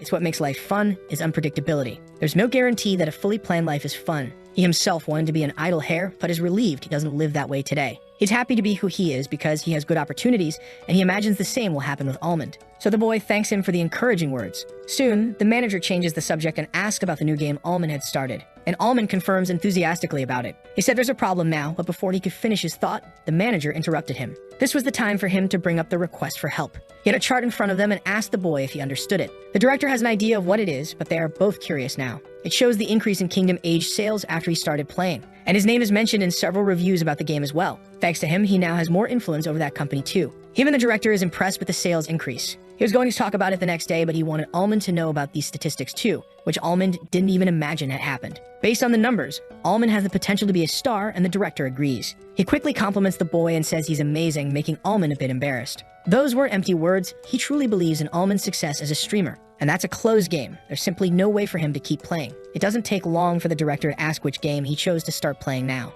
He said it's Battle Large, a very popular game, and even the director's son plays it a lot. Then he asked Almond how his experience with this new game has been. The manager gives him a discreet wink, reminding the young man not to forget to mention what has been happening to him. He noticed and decided to take the opportunity. He tells the director that he currently has an issue to resolve. In the company lobby, the employees are lined up to enter early in the morning. One guy walks quickly, unaware that trouble is brewing for him. He wants to know why the manager wants to speak to him so early. He imagines it must be related to his promotion or some good news. He promptly introduces himself, expecting to receive good news at the start of the day. The manager asks him to enter the room and take his seat. The assistant manager is also in the room with them. Then the meeting begins because they were called there for a very specific reason. He asked both of them where he had needed to go that morning, and signaling with his hand, he pointed to the upper floors. He just came out of the executive director's office, which wasn't a good sign. After all, it seems the directors heard a strange rumor about the company. Turning to the guide, he asked if they knew who Almond was, which immediately surprised him. It's impossible that the issue reached them because he made sure to delete all the evidence about it. Now a bit more emphatic and furious, he asked if they knew who this boy was, and the guy said he knew who he was.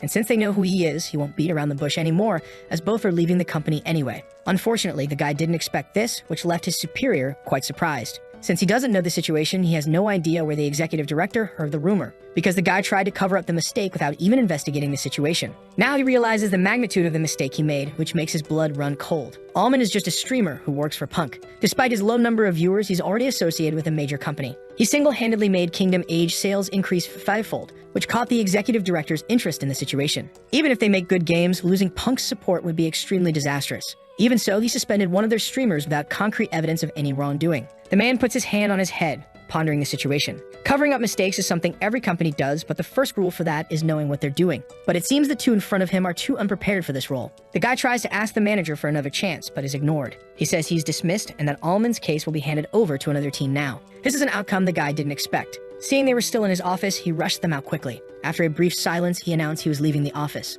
Meanwhile, the manager continues working on his tablet. He congratulates the other team for ending Almond's suspension from their game. Now is time to prepare everything for the Punk recording with Almond. Outside, the guy tries to confront his former co-worker. He says he had asked him if Almond was someone who had connections with influential people. And when he asked, the guy said he didn't know and assumed he didn't. To the guy, this whole problem was his colleague's fault. In response, the colleague wants to know why all the blame is falling on him, because he also felt pressured since it was the guy who wanted to sweep things under the rug. It didn't take long for the two to start fighting, and security had to separate them. The sun shines inside Almond's house. He is eating and someone asks how his meeting went the day before. His friend didn't get to ask the previous day because he had fallen asleep. Almond says everything went well and that it was quite simple to resolve this situation. But that answer was too vague. His friend wants to know all the details of the meeting. He said that apparently the director liked him a lot. He was interested in having some archery lessons with him, and another meeting was already scheduled for that to happen. That was wonderful. These private lessons could help him build an excellent network. His friend is very proud of him because he thought he might end up saying something stupid. He also asked if he mentioned anything about the unfair suspension he received. He said that Director Han would talk to the executives of Battle Large to resolve this situation, and while they were talking, the phone rang. They went to see what that signal was. And finally, the game team had gotten back to them about the suspension. They are apologizing for the suspension. That really confirms that Han liked the boy, because he got in touch with another director early in the morning. And judging by the time, it probably didn't take long from when he got to work to when he talked to the other director. His friend is happy with that influential network of contacts. And since it was still morning, he's going to eat real food instead of cereal since he doesn't like it. Almond says he's going to work out because he drank too much the day before. As soon as he goes outside, he remembers something. It was time to post online that his suspension had been reversed. As soon as he makes the announcement, his fans celebrate the result. The volume of responses is huge, and all the words are supportive. Jaya is very happy that in the end, everything worked out for her friend. Similarly, articles supporting the boy start to spread. To some people's surprise, complaints against the game's support were already piling up. One video in particular made her a bit curious. Moreover, Almond had won a fight against the administration of Battle Large, and that in itself is a big achievement. On the internet, Small Long makes his video about the subject. He questions the suspension of a player who was playing his first match. This wasn't the first time the game's support team proved ineffective in resolving issues, but the point in question was to explain why his suspension was corrected so quickly. This was due to the intervention of the Punk director, who pulled a few strings. They made a mistake by trying to ignore the streamer, not knowing he was affiliated with a major company just because of his viewer count. It didn't take long for this video to get many views in a short amount of time. He even thought the audience came because of the grudge players have against the Battle Large support team. He soon realized in the comments that the audience was defending Almond because he implied that the boy was privileged. The high view count came from casual players who only knew about Almond and not about the company's poor support. Curious to know who Almond is, the exceptional player who is now calmly having a meal. Even so, he's holding his phone and reading the news. His friend asks if he read something bad, judging by his expression. He's shocked by the number of views they got. His friend confirms it's really high. Then it hits him. 400,000 is an exceptional number for them. He can't believe what he's seeing. It's possible that video went viral. These things happen. But there must be something behind it. Maybe it's all because of the unfair suspension he received. And maybe that's it. There are several related videos discussing the same topic. Soon the guy starts celebrating the notoriety they are gaining from this. Even so, that's another platform, so they should keep focusing on streaming. His friend quickly returns to reality, realizing that makes perfect sense and should be their focus. So he sits back at the table as if nothing happened. Even so, it's not like he isn't excited about it. But the popularity of celebrities might not last, and he can't let his emotions fluctuate with it. He is now getting ready to start another session, trying to keep his mind in check. Mental control is a basic skill for professional archers. Now he notices the chat is much busier than usual. A series of messages starts catching his attention. It's simply unbelievable. He immediately gets out of the capsule, prompting his friend to ask why he already got out. But it was just an accident. He moved unintentionally and caused the capsule to open spontaneously, and he was already getting back in. Once inside again, Almond says he didn't see it wrong. His audience had already surpassed 2,000 people. That wasn't a mistake. His friend realized this was the reason he left the capsule and made a joke about the situation. This was the beginning of the rise to stardom. All he had to do was perform his job well. And that's what he'll do because the audience on one platform has nothing to do with the other. And his character, Almond, is causing these audiences to gather around him. The audience keeps growing and he needs to seize this opportunity. This situation is similar to ones he's already experienced. What's different now is the way he expresses himself. Almond stays focused in his capsule. The messages of support truly make him happy. And it doesn't take long for him to greet his audience. They want to know a lot of things, and he realizes the chat is much more diverse than usual. All two had a much wider range of people than Tribe. After a brief explanation, those watching him now understand why he was suspended. He starts receiving donations and thanks for being affiliated with Punk, as it was the company that resolved this issue. And some of them start saying that Small Long's rumor was correct. Even though he didn't understand that reaction, the number of people in his live stream only increases. Once everything was explained, it was time to start playing, and one of them made a comment about Kingdom. Almond felt a bit down because he liked that game a lot. But his time at that game was already over. The game of the moment was Battle Large once again. His character materializes in the stage. This time he did it right and entered a solo player map. Even so, there aren't high expectations for him because that type of game is extremely unpredictable. Even if the player is very skilled, luck is a major factor in each stage. Almond needed to be fully focused to perform well, because he still has a lot to prove about his skills. A mission with a generous reward appears, and the prize will only come if he can win that map. Almond looks at the challenge thoughtfully. He accepts it because he is confident in his abilities. He's certainly going to win now given the monetary motivation he has received. Now it's time for him to get ready to actually play. He grabs an arrow with his hands. This is his first solo match, and he already has a mission if he manages to win. Moreover, there are 4,000 people watching him. Finally, everything was set for the challenge to begin. Whether he becomes a star or just a skilled streamer, it all depends now on his abilities and nothing else. And this is the variable he is able to control. A message appears saying that all players are ready for the start of the game. This is exactly what Almond was aiming for, as he can't wait to show off his skills once again. The game has finally begun and Almond is ready. So the video ends here. If you don't want to miss the next part, activate the notification bell and see you next time on Tob's channel.